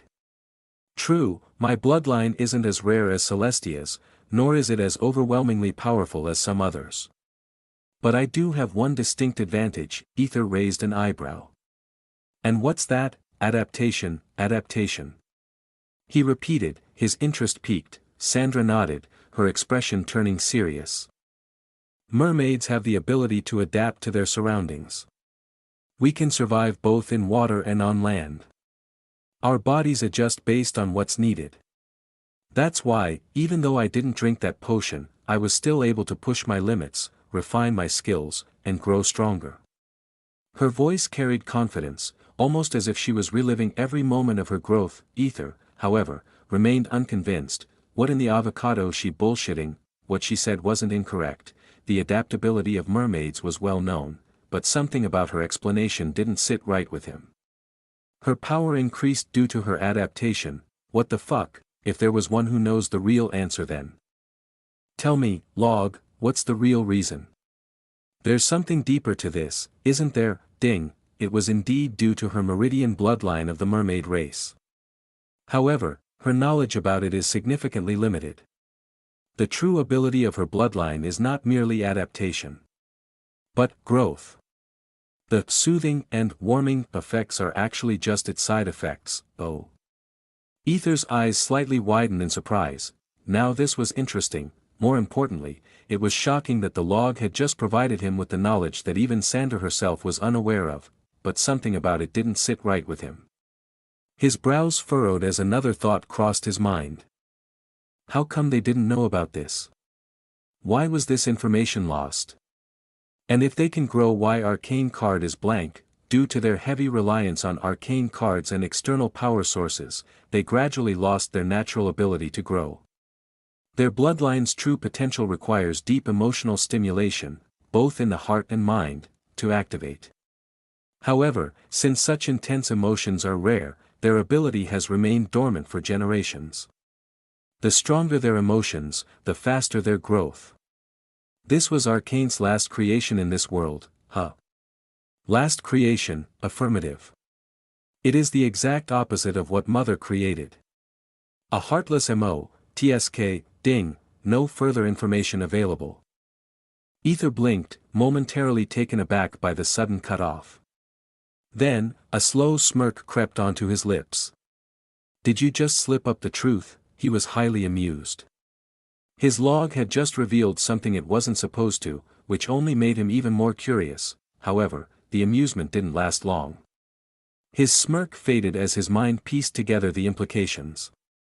If the mermaids were Arcane's final creation, then that heartless thing means only one person he knew, so Celestia is Mother's creation, huh? Aether frowned as he was slightly shocked to think that, after a few moments, he turned his gaze back to Sandra and asked, "Could you show me your log?" His voice was even, but there was a sharp edge of urgency to it. He needed to see it for himself, to confirm everything. Sandra's expression shifted slightly. Her eyes studied him for a moment before she responded, "Show me yours first." Aether blinked. For a second, he hesitated, but then he nodded. "Oka, the real you, Aether," Sandra interrupted, her gaze unwavering and sharp. "Not that fake thing you've been using around." Aether's mind froze for a brief second. How the hell did she know that? But he quickly masked his reaction, maintaining his composure as he calmly responded, "Please finish the story first." Sandra's lips twitched violently as she realized just how blatantly he had just changed the subject. Chapter 793, A Promise to the Gods, Part 3. Mari Sandra Nyadia's POV, I was born blind, I couldn't do what others could do, something as simple as bathing myself was difficult without my mother's help. Every little task that others took for granted felt like an impossible challenge for me. I couldn't see anything except the darkness that swirled around me. Others might not understand this, or maybe I just didn't know what it was like to have eyes that could see the world. For me, there was nothing but an endless void. Or rather, the word they used to describe my world, the thing I had been trapped in my entire life, a darkness where the voices of the outside world came and went. A place where I could hear everything yet see nothing. You couldn't possibly understand how lonely and terrifying it was, yet, I moved. I kept moving forward. Because there was something greater than my fear, my mother's death. Compared to the darkness that had always been my existence, losing her shook me more than anything else ever could. It took me 20 years to reach the level that no one in history had ever been able to reach. 20 years of relentless training, pushed my body beyond its limits, sharpening my senses to a level that defied logic. I had surpassed every expectation of my master. Tang, ting, ssssh. I crouched down the moment I felt the sword slicing through the air toward me, narrowly avoiding its sharp edge. But, step, my ears twitched, that faint, almost imperceptible sound of a foot pressing against the ground. It was small, but I caught it. Without hesitation, I lunged forward, driving my water knife toward his foot. But just before it could make contact, he shifted, evading my attack with ease. I immediately kicked off the ground, twisting my body into a rapid rolling motion through the air. I aimed for his chest, striking without mercy, or so I thought. Before I could land my attack, my master was already standing beside me. I grinned, bending my leg backwards before launching a swift kick toward him. But yet again, he caught my foot as if it were nothing more than a passing breeze. "TCH, you're fast," I muttered, my grin widening despite the disadvantage, but it wasn't over yet. Before he could make a move, I twisted my leg sharply, using the momentum. Chuck, my blade pierced. "Master, no," I frowned when I realized my weapon had sunk into nothing but a tree, a distraction. I clenched my jaw, heightening my senses, trying to focus. I needed to listen to every tiny shift in the air, every minute disturbance in the space around me. "Chuck, I caw, tsk, that's just a leaf," I muttered, clicking my tongue in frustration. I had mistaken a falling leaf for an attack. No, not just one leaf, hundreds of them. I was surrounded by the sound of leaves drifting from the trees. Masking every movement he made, I gritted my teeth. My master had warned me, no matter how well I could sense my surroundings, the moment my enemies discovered I was blind, they would exploit it. They would do everything possible to mislead me, to drown me in distractions. This was his hardest test. The one I had never been able to pass, until now. A slow grin spread across my lips as my left ear twitched, a shift. A break in the pattern. The movement of the leaves, the flow of the air, something had changed. Got you. I shouted as I shot my left hand toward the disturbance. However, you're out, my master's voice came, and before I could react, I felt his fingers lightly tap my forehead. I froze. He had moved faster than I anticipated, appearing at my right side when I had been certain he was on the left, yet, I just grinned. Are you sure? I asked, showing my left hand, which had no weapon at all. Master's brows furrowed as he glanced down, and his expression shifted. There, against his chest, was my water knife, pressed right against his sternum. His eyes widened slightly before a look of understanding crossed his face. Good. No, marvelous, he said, his voice carrying a rare note of satisfaction. He pushed my weapon away with ease, his skin closing the shallow wound almost instantly. I lowered my head in respect. Thank you, master, he laughed, a deep, hearty sound. Then, after a moment, his gaze lingered on me. You have reached the pinnacle, Sandra, he finally said, a blank card holder who managed to perfect their craft with only low-level skills. You have defied every limitation. Your name will echo through history, I chuckled softly. If not for you, master, I don't think this would have been possible, ha. Don't sell yourself short, he said with a smirk. It wasn't me, it was your dedication, your persistence. That's what brought you here. His expression shifted, growing serious. And now. It's time. Time for you to do what you've wanted to do for so long. You are ready, I nodded, my jaw tightening as I clenched my fist. The time had finally come, I grinned inwardly. I heard. You've gotten engaged to some noble, my master said, his tone laced with amusement as if it were nothing more than a trivial joke. My lips twitched at the mention of it. Of course, this ridiculous engagement had nothing to do with my own desires. It was all because of my father, who had suddenly decided, after years of indifference, that I was worth acknowledging, only to marry me off like some unwanted pawn to a noble family. But that wasn't even the worst part. That wretched old hag, my stepmother, that vile whore, took matters into her own hands and ensured I wouldn't even have the small dignity of a respectable match. No, instead, she arranged for me to be wed to some decrepit old bastard. I clenched my fists at the mere memory of it, my nails digging deep into my palms as her amused laughter echoed in my mind. Anyway. Better be safe, my master said nonchalantly, as if that single phrase was enough to dismiss the entire conversation. Without another word, he turned to leave. But I wasn't done. Master, I called out, as a token of my gratitude, please ask for anything you desire. If it's within my power, I will grant it to you without hesitation, huh? His footsteps paused, and his tone immediately shifted. The warmth disappeared, replaced by something sharp, cold, and unmistakably dangerous. Did you forget our deal? A shiver ran down my spine as I flinched involuntarily, but I quickly straightened myself and shook my head.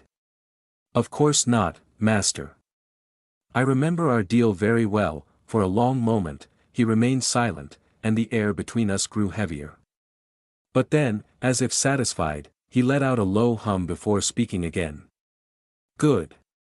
It's good that you haven't forgotten, I exhaled slowly, before adding, I only meant to express my gratitude for everything you've done for me. Small thing I can give you, without your guidance, I would not have reached this point. If I overstepped, please forgive me. I turned to leave, believing the conversation had finally ended when his voice stopped me once more.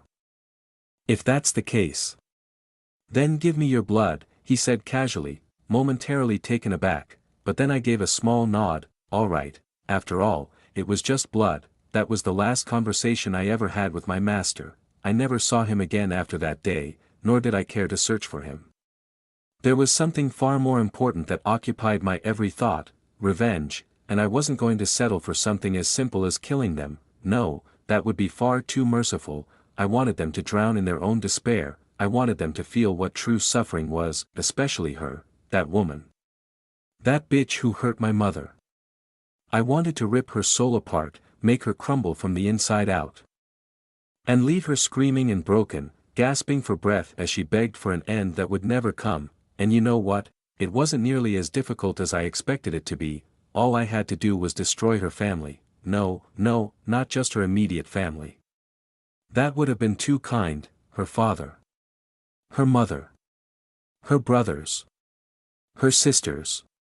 Their children. Their cousins. Every single person tied to that wretched whore's bloodline. I slaughtered them all foo-foo, one by one. I erased their existence, leaving not even their future generations, without hesitation. Without mercy. I didn't care whether they were guilty or innocent. I didn't care if they had never even spoken to her before.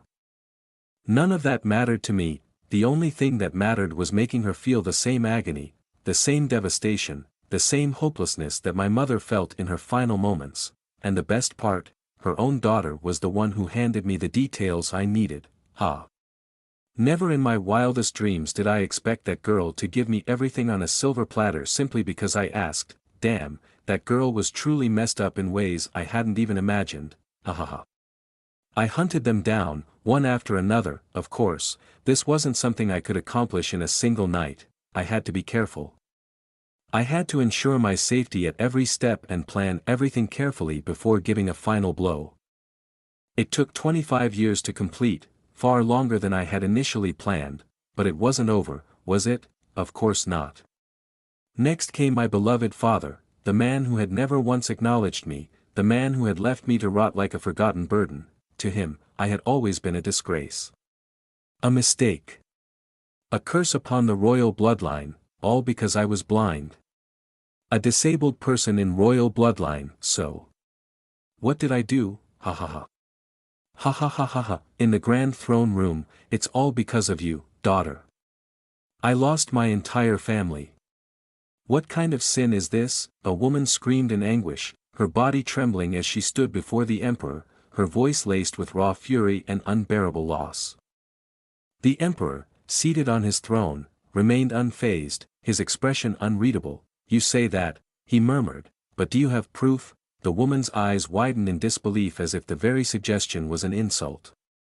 You don't believe me, she spat. The emperor scoffed and clicked his tongue impatiently.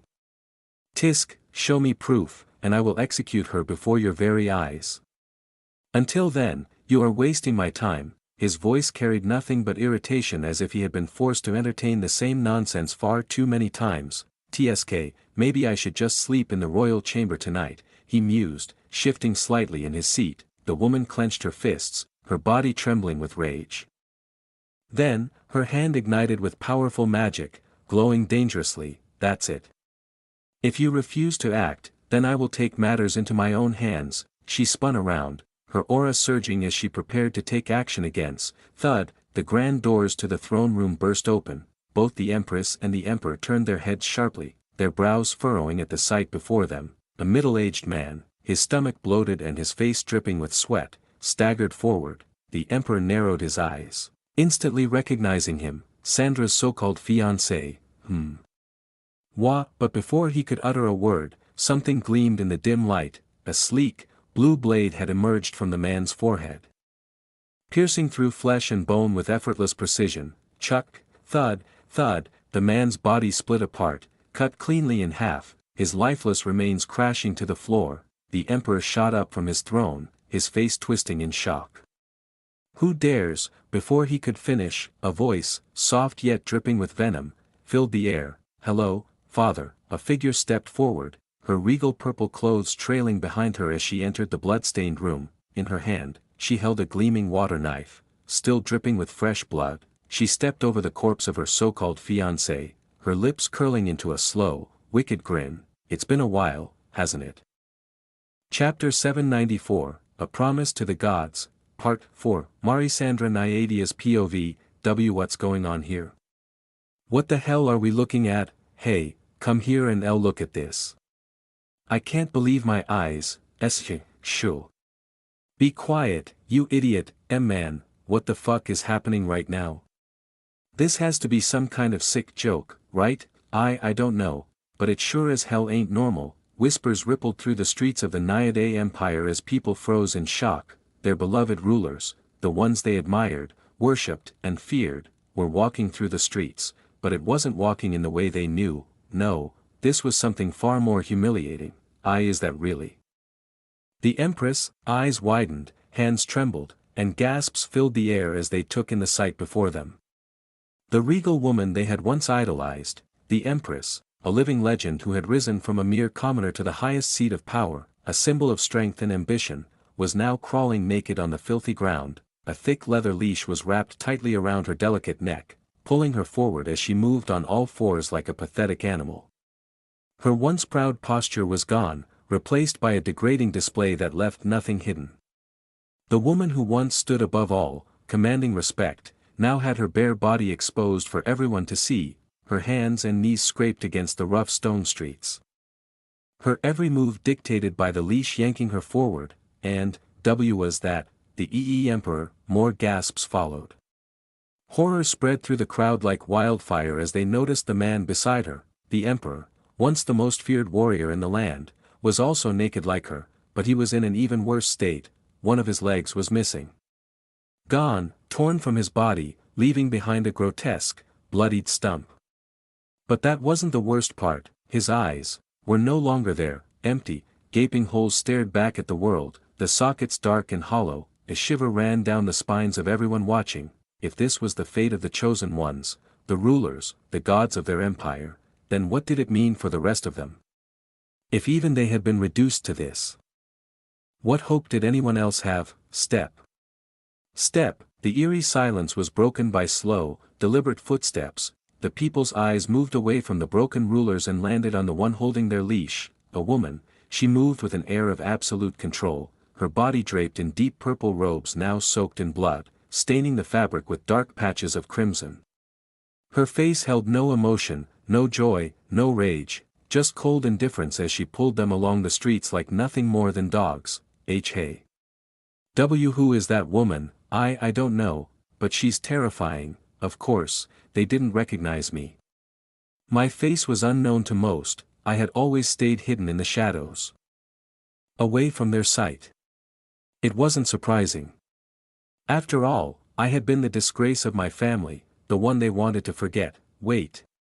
That's the daughter of the first queen, a voice in the crowd suddenly shouted in realization. I couldn't help but smirk. Daughter of the first queen. Even now, they wouldn't speak my mother's name. These bastards didn't even deserve to. Not a single soldier, general, or official dared to step forward as I paraded my trophies through the streets. They knew better.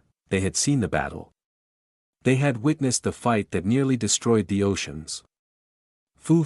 They understood that no one, not even the gods they had once worshipped, could stand against me. Except. What have you done? A familiar, aged voice called out. I stopped. My gaze flicked toward the voice. I knew that voice though few times, but still I knew that. Do you have any idea of what have you done? When I heard those words, Mortimer, I frowned at the sound of his voice. That same voice that once disgraced my mother, speaking to me now. I tilted my head. Then, slowly, I smirked. Without a word, I let my power unfold. A crushing force swept through the air. Everyone in the vicinity collapsed, knees slamming into the ground.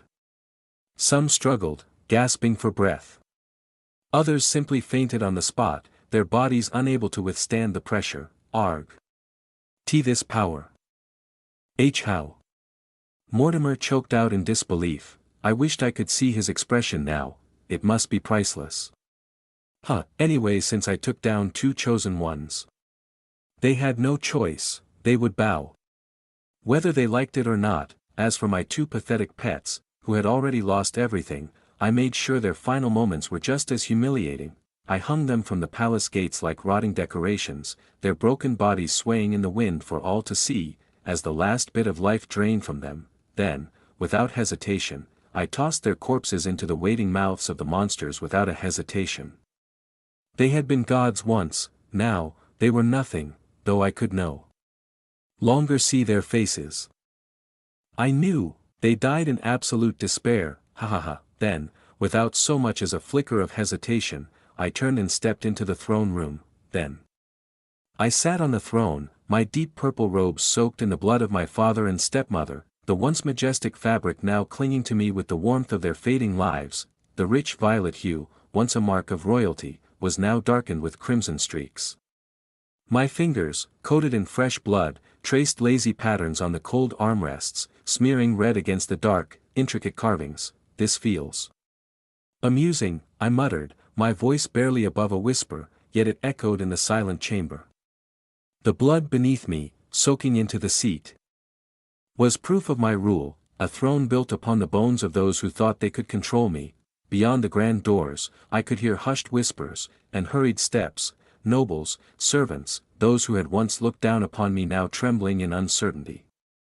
I let my fingers drum against the throne, my nails still wet, the soft tapping of a cruel melody against the silence. Instinct, my lips curled into a slow smile, still marked with a faint trace of blood, and, summon the nobles, I commanded, my voice smooth, unwavering, laced with a quiet, terrifying authority. I wanted them to see. To feel it. To kneel before me, their rightful ruler, or be reduced to nothing like the ones beneath me.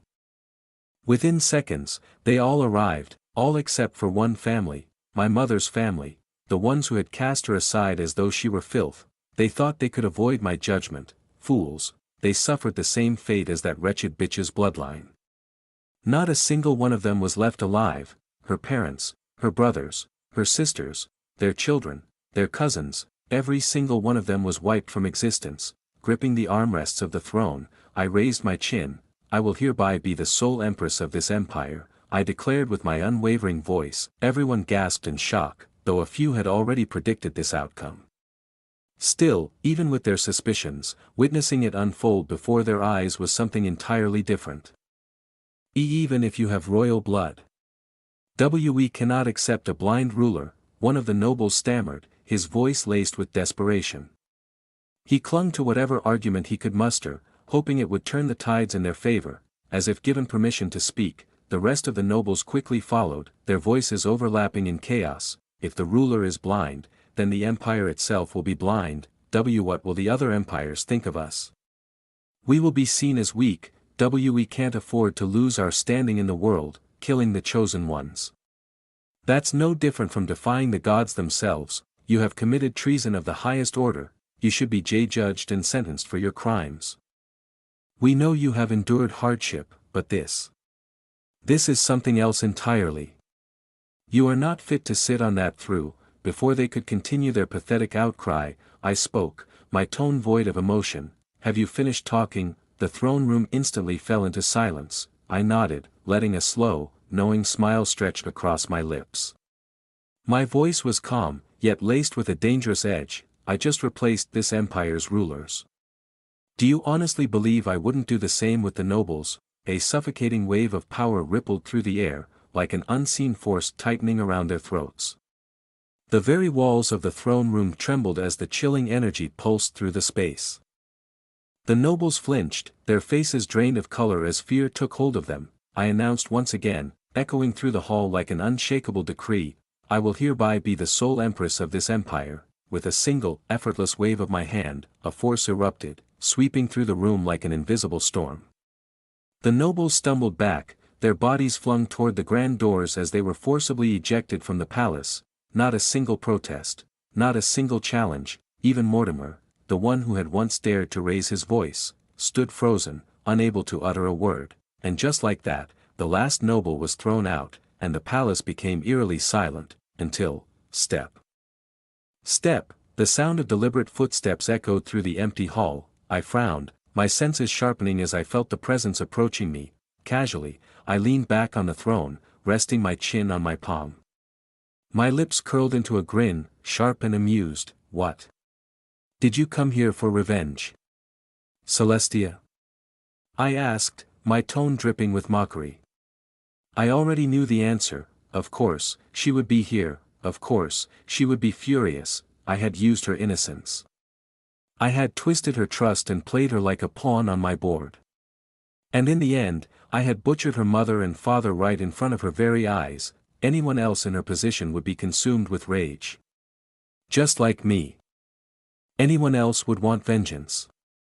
Just like me, I felt her footsteps drawing closer, slow and deliberate. I clenched my fists, bracing myself for the inevitable, a strike. A scream. A curse spat in my face, anything, but she simply stood before me. Her expression was blank, unreadable, like a doll stripped of its emotions, and then, in that same eerily calm tone, she asked, "Are you happy now?" Something inside me shifted as if something clouded my mind cleared. All of a sudden, everything I had done, everything I had worked for, every ounce of blood I had spilled, felt dull, as if it all meant nothing. As if all of it had been for nothing. No, I felt nothing. I should be happy, right? I got my revenge. I erased those who had wronged me, yet I felt nothing, not even relief. Why did it feel so empty? Before I could even begin to understand myself, drip. Drip, a single tear slid down my cheek. Celestia's gaze remained steady. Without hesitation, she lifted her hand and gently brushed my tear away, her fingertips cool against my burning skin. Her face didn't change, her voice just as blank as before. "Not happy?" she asked, tilting her head slightly. Then, without a moment's hesitation, she took my hand. Slowly, she lifted it and placed it against her throat. Now, and my lips trembled. My hands, the same hands that had taken so many lives, both those who deserved it and those who didn't, suddenly shook, for the first time, because of her, because of my little sister. My heart pounded in my chest, erratic and unsteady. My breath hitched as if I had forgotten how to breathe, and that's when I finally realized, my revenge had blinded me. Chapter 795, A Promise to the Gods, Part 5, Third Person's POV. Aether, who was now sitting on the edge of the bed, kept his gaze locked onto Sandra. She was sitting there, staring down at the bed with a soft, unreadable expression. Sandra remained quiet for several minutes after telling her story, her fingers lightly gripping the sheets as if lost in thought. Her mind drifted back to the day when everything changed, the moment she had crossed the line and realized the true cost of her revenge. That day was burned into her memory, a wound that refused to heal. Aether slowly lifted his hand toward her, hesitant but unable to hold himself back. He wanted to reach her, to touch her, to pull her out of whatever thoughts were consuming her. "However, please, don't you dare feel pity for me," Sandra muttered, her voice laced with annoyance as she shot him a glare from the corner of her eyes. Aether paused but then let out a small, gentle smile. "Pity? I wouldn't dare. I just want to touch you, is that wrong?" His voice was soft, almost teasing. Yet filled with sincerity. Sandra scoffed, rolling her eyes, but despite her words, she didn't pull away when his fingers brushed against her hair. She felt his touch, warm and gentle, as he softly ruffled her strands. Her eyes narrowed as irritation flared inside her. He was treating her like an idiot, like some lost little girl or something, yet, Aether simply smiled, strangely, warmly, without saying a word. Something inside her stirred, an emotion so raw she couldn't put it into words. It annoyed her, it confused her. Her gaze dropped slightly as his fingers continued to move through her hair, an action so tender it made her chest ache. "Don't you hate me?" she asked in a small, hesitant voice as if she was almost afraid to hear the answer. Aether raised an eyebrow at her sudden question. "I mean, I killed everyone." "Aether," Sandra whispered, her voice growing quieter. "I killed people, children, even unborn infants." Her breath hitched slightly, but she forced herself to continue. "You know what kind of person I am. And you're a good man." She had seen it with her own eyes, how he had once smiled at an unborn child and how he smiled when the family got the money during their visit to Ebonstone, with such tenderness, such kindness. It had made her chest tighten because, at that moment, she knew just how different they were. A man like him, and a monster like her. Aether's fingers stopped ruffling her hair for a brief second. He blinked, as if absorbing her words, as if considering something deep within his own mind. He should have been furious with her. He should have despised her for what she had done, for the lives she had taken so mercilessly. And yet, his lips curved into a soft smile as he resumed stroking her hair, his touch steady and reassuring. Honestly, I don't know, he admitted. Sandra's eyes widened slightly at his response. Aether let out a quiet chuckle, shaking his head. I mean it. I don't know if I should hate you. Maybe I should. Maybe I shouldn't, but what I do know is that I don't. He sighed, his gaze flickering downward for a moment. I might not fully understand the pain of losing your mother, but I do understand how emotions can take control of us. His voice grew softer, tinged with guilt. I've done things I regret too. I know how it feels to lose yourself, to be consumed by emotions so strong they twist you into something you never thought you'd become. His jaw tightened for a moment as memories flickered in his mind, memories of Raven and Sandra's death by his hands. Regret, self-loathing, hate, yeah, those things will come later.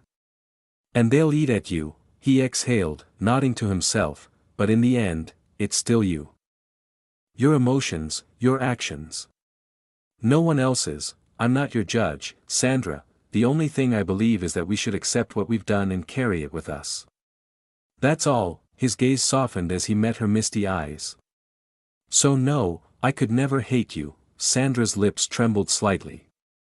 A part of her wanted to argue, wanted to throw his words back at him, to call him naive, foolish, but the warmth in his voice made her chest feel unbearably tight. She swallowed hard, trying to push down the emotion threatening to rise. You say things, like you're some old man who's lived through more than I have, she muttered with a weak smile, attempting to shift the conversation. Aether chuckled. Maybe I have, he mused, his eyes never leaving hers. Then, after a brief pause, his voice softened. I love you, Sandra. Sandra's breath caught in her throat, his fingers gently traced her cheek as he continued. If you hate yourself, then let me love you. Let me carry the weight of your sins with you, even if it's just a little. Sandra's chest tightened painfully at his words. She clenched her fists on her lap, her breath growing unsteady. My sin. Aether, you don't understand, it's far worse than you think. You can't bear it all. No one can. Aether simply smiled, his expression calm. Maybe not, he admitted. But if I can share even a fraction of your pain, then that's enough for me.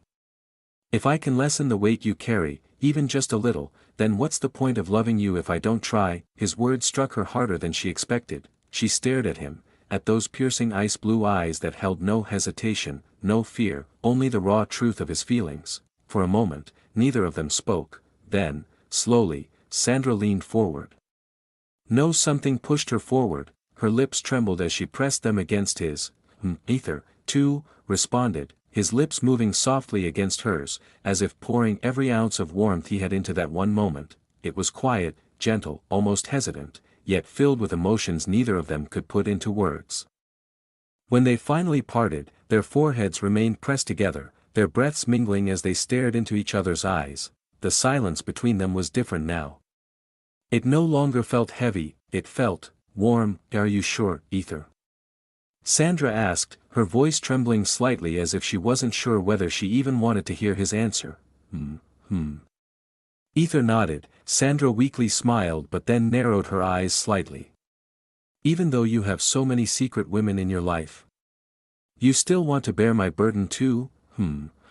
Even though you could have an entire empire of pussy? Aether froze. Empire of what? His mind short-circuited. What the actual fuck was she talking about? Was this a serious question or some kind of twisted joke? Aether nodded, though he wasn't entirely sure what she was referring to.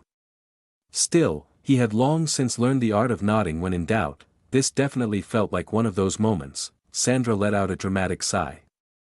So you're telling me that out of all the choices you have, all the women who would willingly spread their legs for you, you're still choosing to bear my burdens? You're not regretting this? Aether exhaled. You make it sound like I have a damn buffet of choices laid out in front of me. I don't, Sandra smirked. Oh. So you're saying if there was a buffet, that's not what I said. Aether deadpanned as he pinched her cheek with a slightly annoyed expression. Sandra's lips curled up before, ha ha ha, she chuckled softly making Aether smile, ding, 8000 AP, survival rate, 83.3%, Sandra's eyes trembled, emotions swirling within them. Then suddenly, I hate you. And despite those words, she grabbed his face and kissed him again. Aether's eyes widened at her sudden movement before he gave in, his hands instinctively moving to her waist, pulling her closer. Her fingers tangled in his hair, gripping it with urgency, as their lips crashed together, devouring each other with every breath. They fell back onto the bed, their bodies pressing together, their kisses deepening. The room filled with the soft sounds of lips meeting, heated breaths escaping, until the feverish passion slowly settled. After what felt like an eternity, the intensity dimmed, leaving them both breathless. Sandra lay on Aether's chest, her fingers lightly tracing circles on his skin. For the first time in her life, she felt like she had found a safe place. A place she felt like when she was a child. Like she found her mother. Aether, still catching his breath, softly ruffled her hair, his fingers playing with the silky strands as he smiled inwardly. She accepted it, right, just then. Ding, warning warning, you are about to make a crucial decision. Are you truly willing to share and bear the burden of Sandra's sins? Aether blinked, is this fucking real? Aether was almost shocked seeing that, well, duh. What, did you think you could just say anything to get in her bed? Aether's lips twitched at the remark. His expression darkened slightly, just to be clear. Don't ever say that again, he inwardly warned. If he truly wanted to sleep with her, he wouldn't be taking this bitchy, long-winded route. He loved her, not get in her bed. Sorry, I was just kidding, Aether sighed, rubbing his forehead. So this is real, huh? What happens if I share her burden? After a pause, he added, can I fully take it from her? Ding, no entry notice. Upon acceptance, your ethereal domain will suffer a reduction proportional to the severity of her sins. Any instability may result in the forced deactivation of your origin weapons due to an internal imbalance. The burden cannot be fully removed. The sinner must bear their own weight. This is the law of nature. I see. Aether thought, his expression unreadable. He turned his gaze to Sandra, who was staring at him curiously. What? She asked, tilting her head before reaching up to pinch his lips. You're making a weird face. Aether blinked at her before warmly smiling. Yeah, I accept it. Sandra frowned. About to question him when she suddenly gasped. A strange sensation washed over her as if something heavy had been lifted from her body. She sat up slightly, frowning. What was that? Meanwhile, ding, twin domains, 946/788, ding. Warning warning, tolerance of a 15% difference between the domains is not maintained, no entry weapons deactivated. Sandra frowned even deeper, her instincts telling her that something had just changed, but she couldn't quite put her finger on it. Aether, what did you do? Aether gave her a soft smile. Nothing. He swiftly changed the subject. You still haven't told me about your promise to the gods. Sandra's expression immediately soured. Her entire body tensing. Aether, it's best if we leave that Sandra, she sighed dramatically, her fingers tightening on his shirt. Aether, we're talking about gods. I'm not allowed to speak about it. If I do, you will be cursed. Believe me, I'm not joking. Arrow, so do I. Aether cut her off, his voice steady, his expression firm. You've believed in me all this time, so believe me now. I'll be fine. Sandra exhaled sharply, shaking her head. Well, if you truly want to be cursed, be my guest. But make sure to tell your other women that I warned you and that you didn't listen at all. Aether let out a weak chuckle. You're really looking forward to me getting cursed? Huh? Sandra smirked. No, I'm looking forward to saying I told you so, when you get your ass smited. Sandra took a deep breath, her lips parting as if about to reveal something that could shake the very foundation of their reality. The atmosphere grew thick, anticipation humming between them. Are you sure? Just fucking say it already, you idiot. Sorry. He was definitely not sorry. A long silence stretched between them before Sandra finally sat up, slightly pouting. I was, summoned by the gods, chapter 796, a promise to the gods, blessing, Marisandra Nyadia's POV, I had no idea what had happened or where I was. Everything was blank, no light. No sound, no warmth. You have finally arrived here, child. Indeed, two ethereal voices slipped into my ears, their tones smooth yet powerful, carrying a weight I couldn't ignore. I frowned, gripping my fist instinctively. Who's there? My voice echoed slightly, but instead of bouncing back, it was swallowed by the emptiness. Just moments ago, I had been lying down, safe, comfortable, in my room. Then, in the blink of an eye, everything changed. Now I was standing in something else. Somewhere else. But where? There were no walls. No ceiling. No floor beneath my feet, no scent. No air movement. No objects, nothing. Something was very, very off. What in the world is happening here? I understand your concern, child, but there is no need for you to be so tense. That voice, soft yet commanding, wrapped around me, and before I could even process it, my body suddenly relaxed. My heart, which had been hammering in my chest, slowed to a steady beat. My fingers clenched tightly just seconds ago, loosened. It was as if an unseen force had reached inside me, overriding my fear and forcing me into a state of unnatural calm. The sensation was both soothing and terrifying. Taking a deep breath, I steadied myself before speaking again. Who are you? What do you want from me? And why am I here? My voice was firm, but even I could hear the underlying confusion in my tone. Who are we? The voice hummed, almost teasingly. Now, that is a tricky question, tisk, tricky. Are you an idiot, what? How dare you call me an idiot, you idiot? Obviously, you're the idiot here, not me, excuse me, and they started bickering. I stood there in pure disbelief. What the hell? I was utterly lost, drowning in confusion. I could hear their voices clearly, yet I couldn't pinpoint where they were coming from. It was as if they were here and yet not here at the same time. Anyway, one of them finally spoke up, as if remembering I was still here. They call me Mother, the creation of every beginning. I froze, my thoughts screeched to a halt. What the fuck, mother? Creation? Beginning? Was this some kind of joke? Or a hallucination? Or worse, was I dead? Had I somehow crossed into another existence? So many thoughts entering my mind like a dam, but before I could even begin to process that, the second voice followed, and I. Arcane, the creation of every ending. I had no words.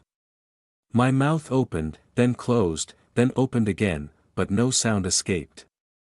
I was certain my expression was ridiculous right now because, look at her face. It's so damn amusing.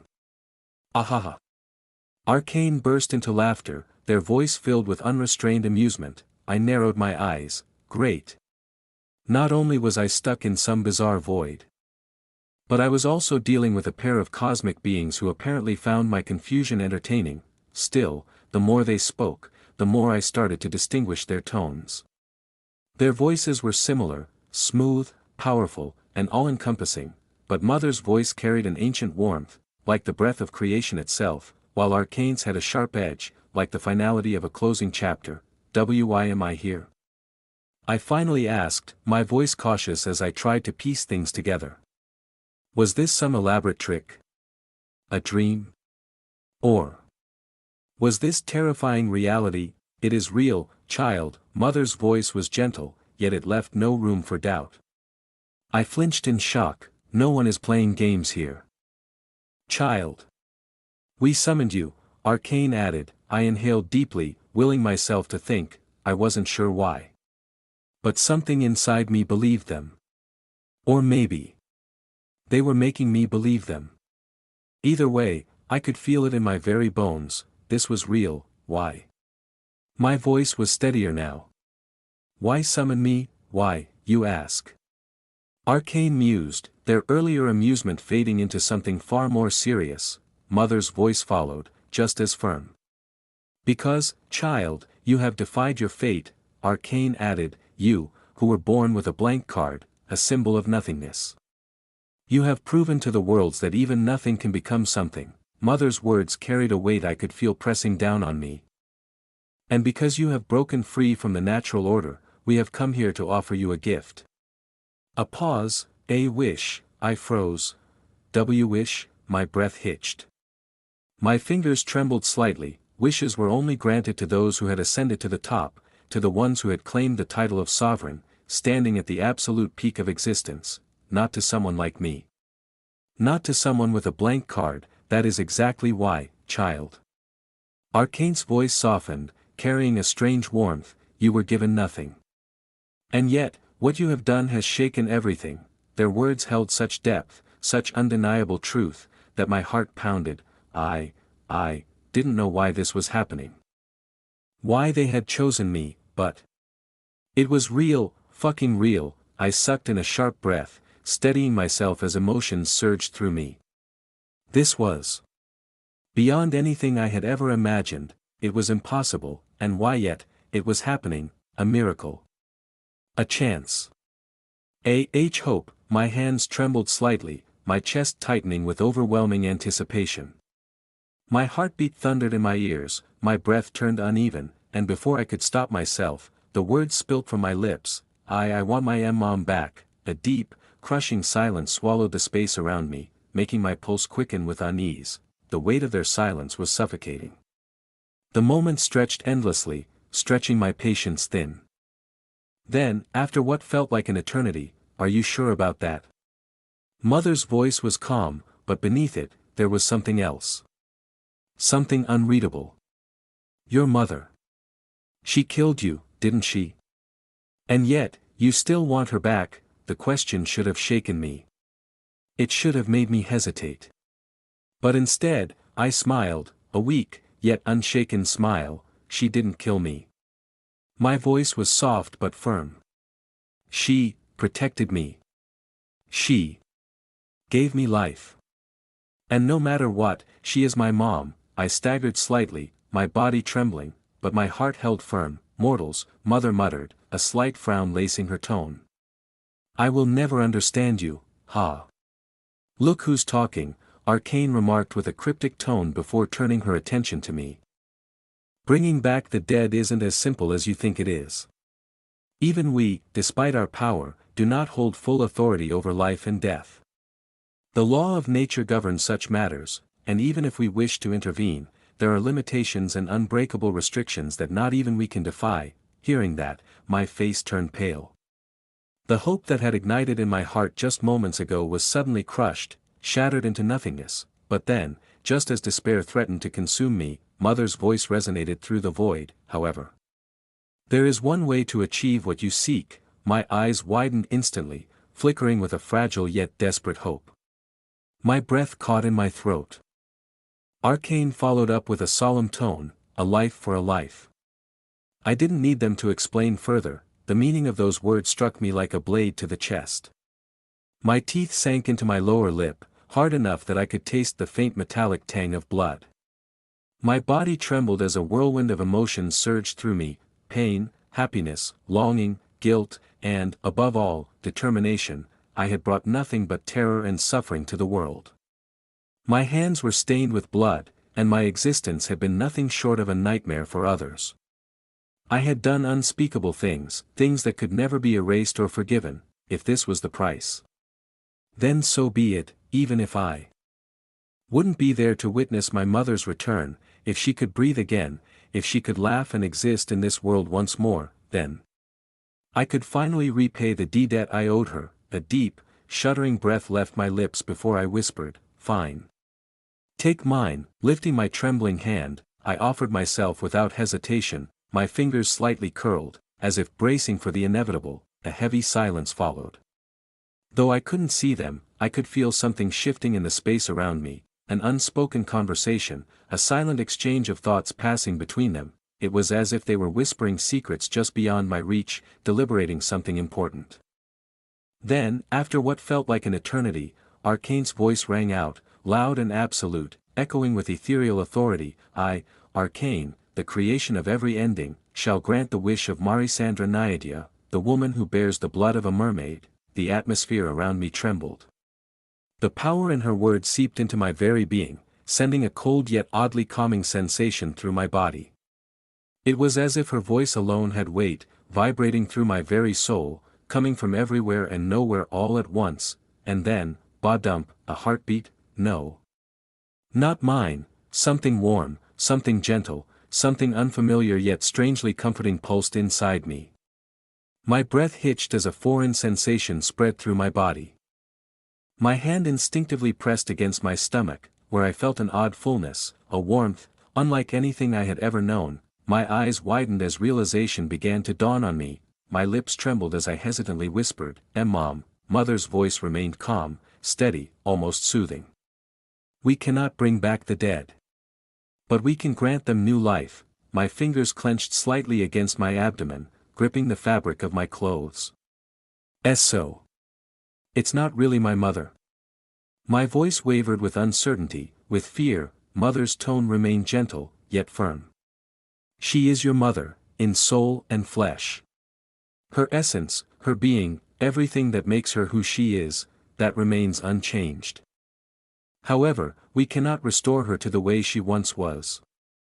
Because time does not exist here, I didn't fully understand their words. They were speaking in riddles, but if it was truly her, if she was alive inside me, if this was a second chance, a shaky smile spread across my lips, I was bearing my own mother. What kind of fate was this? Arcane added, however, it will take time for her to remember who she was. Oh. I blinked, momentarily surprised, though I didn't feel particularly worried. After all, I could have a child. No, I would have a child, my mother. That thought alone sent a strange warmth through my chest. My smile widened, my hands instinctively caressing my abdomen as if trying to feel the life growing within me. But then, Mother's voice took on a darker edge. By the time she remembers everything, you will have to pay the price for wishing a life into existence. I didn't flinch. I didn't hesitate. What else could I possibly ask for? My life was meaningless compared to hers. Arcane's tone turned grave. Do not forget, what you have now is temporary. We gave it as temporary for your happiness. Spend your time with her as much as you like, if you fail to uphold your end of the promise. When the time comes, your mother's life will be taken back. After all, a death should always stay dead. Her voice echoed ominously, surrounding me like an undeniable fate, an unbreakable contract. I simply smiled before nodding. I understand. Clasping my hands together, I lowered my head in gratitude. These beings, these gods, had given me something I had never thought possible, a reason to live, a purpose beyond myself. Everything was over, or so I thought. Now, it's time for the curse. Arcane said with amused tone, huh? Chapter 797, A Promise to the Gods. Curse. Marisandra Naiadia's POV. What? A curse? I felt my breath hitch as the words echoed in my ears. A curse. Arcane's tone turned into a sly one. Because you have dared to defy the very nature of the order, we have come here to deliver you. A pause before, curse, before I could react. Mother added. Her tone was calm yet carried an undeniable weight of finality. No one can go against the law of nature, child. If your actions go against its balance, then you must bear the consequences of your defiance. My mind reeled at their words, struggling to comprehend. But you gave me a wish for what I have done. Didn't you? My voice trembled as tried to gaze at them with disbelief. You acknowledged my actions, even rewarded me for them, so what are you talking about now? A curse? Why, it didn't make any sense. First, they granted me a wish, something beyond the comprehension of any world. It was an acknowledgement, a recognition of the impossible feat I had achieved. I understood that. But now? A curse? Just what kind of twisted logic was this? Both Mother and Arcane spoke in unison, their voices eerily synchronized, their expressions unwavering. This is how it must be. A wish and a curse, two sides of the same coin. They are the price of your actions, the result of defying the fundamental laws of these worlds. my fists clenched tightly at my sides. My nails digging into my palms as frustration and anger surged within me. Then, in a voice that resonated with absolute authority, Mother declared, Mother, the creation of every beginning, hereby cast a curse upon Marisandra Naiadia, the woman who carries the blood of a mermaid. Her voice, powerful and ethereal, echoed around me like a divine proclamation. And then, pain, a burning sensation ignited in my eyes, so intense that I couldn't hold back the scream that tore from my throat. It wasn't just pain, it was something far worse. It was as if something deep within me, something at the very core of my soul, was being scorched beyond recognition. The agony was indescribable, spreading through my body like wildfire, searing into the essence of my existence, and then something changed. The overwhelming darkness that had been my only reality until now began to shift, like curtains being drawn open. The void that had once surrounded me so completely started to lift, peeling away in layers I had never imagined, for the first time in my life. I saw light. The sudden brightness stabbed at my eyes, a stinging sensation I had never experienced before. I blinked rapidly, rubbing at my face as I tried to adjust. And then I saw them. Two figures stood before me. One was clad in a gown so pure white it seemed almost otherworldly, golden threads woven into the fabric like magic itself, tracing intricate patterns that shimmered under an unseen light. And yet, despite the purity of her attire, her body leaked black nasty mist. Hello, Arcane's voice was playful, almost teasing, but as I looked at her, I realized something unsettling. I couldn't see her face. It was as if something was blocking my vision, preventing me from truly perceiving her features, and then my gaze shifted to the second figure. She was draped in a gown as black as the void itself, with the same golden threads tracing across the fabric in elegant patterns. Yet, unlike Arcane, the mist that surrounded her was pure white. Mother nodded, her expression unreadable, or rather, just like Arcane. I couldn't see her face either. It was as if something was deliberately keeping their true forms hidden from me. I frowned, confusion clouding my mind. Just what was happening here? They had called this a curse, and yet they had given me my eyes. Was this supposed to be some kind of twisted punishment? I was about to ask when suddenly, do not forget. What happened today is a secret. Before I could even react, thud, a force struck me, and I felt my body collapse onto the ground. A sharp pain shot through me as I groaned, my vision swimming, my surroundings blurred and shifted, the strange realm I had just been in disappearing in an instant. When I blinked, I realized I was no longer there. Instead, I was somewhere completely different. Darkness surrounded me once more. Who are you? A voice rang out in front of me. I lifted my head weakly, my body aching, and the first thing I saw was a foot. My gaze trailed upward until I met the eyes of a woman standing before me, her expression sharp and filled with suspicion. Who the heck are you? I managed to ask, my voice hoarse as I forced myself to sit up despite the pain. The woman's lips twitched slightly as if suppressing the urge to sigh. I am the principal of this academy, she stated firmly. Now, mind telling me how exactly you ended up here? Near the origin pillars. Origin what? Third person's POV. Sandra stared intently at Aether, watching as he processed everything she had just told him. She could see the gears turning in his head, connecting the missing pieces, drawing conclusions she could only guess at. I see. Aether finally muttered, his voice carrying a hint of disbelief, though his expression remained composed. Sandra hesitated before asking, concern evident in her voice. Did you get punished? She knew the gods had warned her not to tell. But now she told everything and waited for the punishment that they said. Yet, as far as she could tell, she hadn't suffered any consequences, so did that mean Aether was the one affected instead? Aether barely had time to react before. Warning, a powerful curse has taken hold of you. His eyes widened slightly. Wait. I'm actually getting before the panic could fully set in. Notice, arcane blessing has removed the curse. Aether exhaled in relief, a small smile forming. Of course, my goddess would never let me suffer, but just as he was about to relax, warning, a powerful curse has taken hold of you. Notice, arcane blessing has removed the curse. Aether's expression twitched. Warning, a powerful curse has taken hold of you. Notice, arcane blessing has removed the curse. Aether's eye twitched harder. That bitch is seriously not giving up, is she? He thought dryly before glancing at Sandra and sighing. So, you're getting cursed. Sandra blinked and quickly checked her log. After scanning through the details, she frowned and shook her head. No, she said firmly, her voice steady but uncertain. Her gaze shot back to him, now filled with worry and concern. Her brows knitted together as she asked, wait.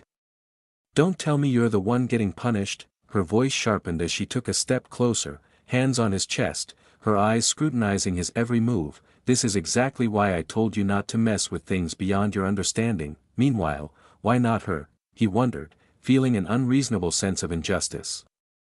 If they were going to curse someone, shouldn't she be included too? Because that was a lie, huh? The gods could never punish her for something so trivial. They only said that to ensure she kept the secret.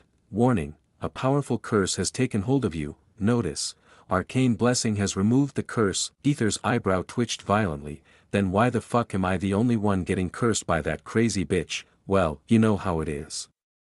She just wants to use this as an excuse to kick your ass. Aether's lips parted slightly before pressing into a tight line. His log was definitely starting to sound way too fluent. That concerned him even more than the damn curses. You're getting way too comfortable with me, he noted warily, his eyes flicking to the screen. Negative, Aether exhaled sharply, his lips twitching again as the system notification reverted to its usual stiff, robotic tone. Before he could react, Sandra grabbed him by the shoulders and shook him violently. Aether. Are you really getting punished? She demanded, her voice rising with both frustration and concern. Aether chuckled despite himself, trying to ease her worries. I'm fine. Really? There's nothing to worry about. Warning, a powerful curse has taken hold of you. Notice, arcane blessing has removed the curse. Well, aside from that nonsense, Aether straightened up, adjusting his posture and giving her a reassuring nod, keeping a serious expression. Sandra, however, was unconvinced. Her eyes narrowed, her lips pressing into a thin line. I don't believe you. Show me your log. Now, Aether blinked, suddenly on guard. He was about to change the subject when, I am serious. Sandra's voice dropped into a deadly serious tone. There was no way she was letting this slide. Aether took a deep breath, realizing he had no way out of this one. All right, log. You know what to do, right? He thought, amused. Of course, Aether smirked. All right then, let's both show our logs. Fair. Sandra stared at him for a moment, her eyes narrowing further before she finally nodded. Fine. With synchronized movements, they summoned their logs, their fingers pressing against the right corners of their respective screens. At the same time, they uttered each other's names. Aether, Sandra. The black screens flickered before loading the data. And then, Aether saw, / name, Sandra Naiadia, sex, female, race, mermaid, the meridian bloodline, level, none, title, the sole empress of Aquarius Naiadae, power of arcanes chosen, tyrant empress, sinner empress, royal's disgrace, a wisher, a curser, master of water arts, master of ice, sovereign of the ocean, calamity, the blind monarch, mother of her mother, the weeping tyrant, ocean's wrath, twisted fate, the inevitable one, attributes, none, / Aether's eyes skimmed over her. Ridiculous collection of titles, his lips quirking slightly in amusement. That's a lot of damn titles. And yet, it doesn't mention anything about creation or about her special bloodline. He frowned slightly, making a mental note of that. Meanwhile, Sandra, on the other hand, was completely frozen, her eyes scanning the information before her in utter disbelief. What in the she whispered, her breath catching in her throat as she stared at Aether's log, / name, Aether, sex, male, race. _______________________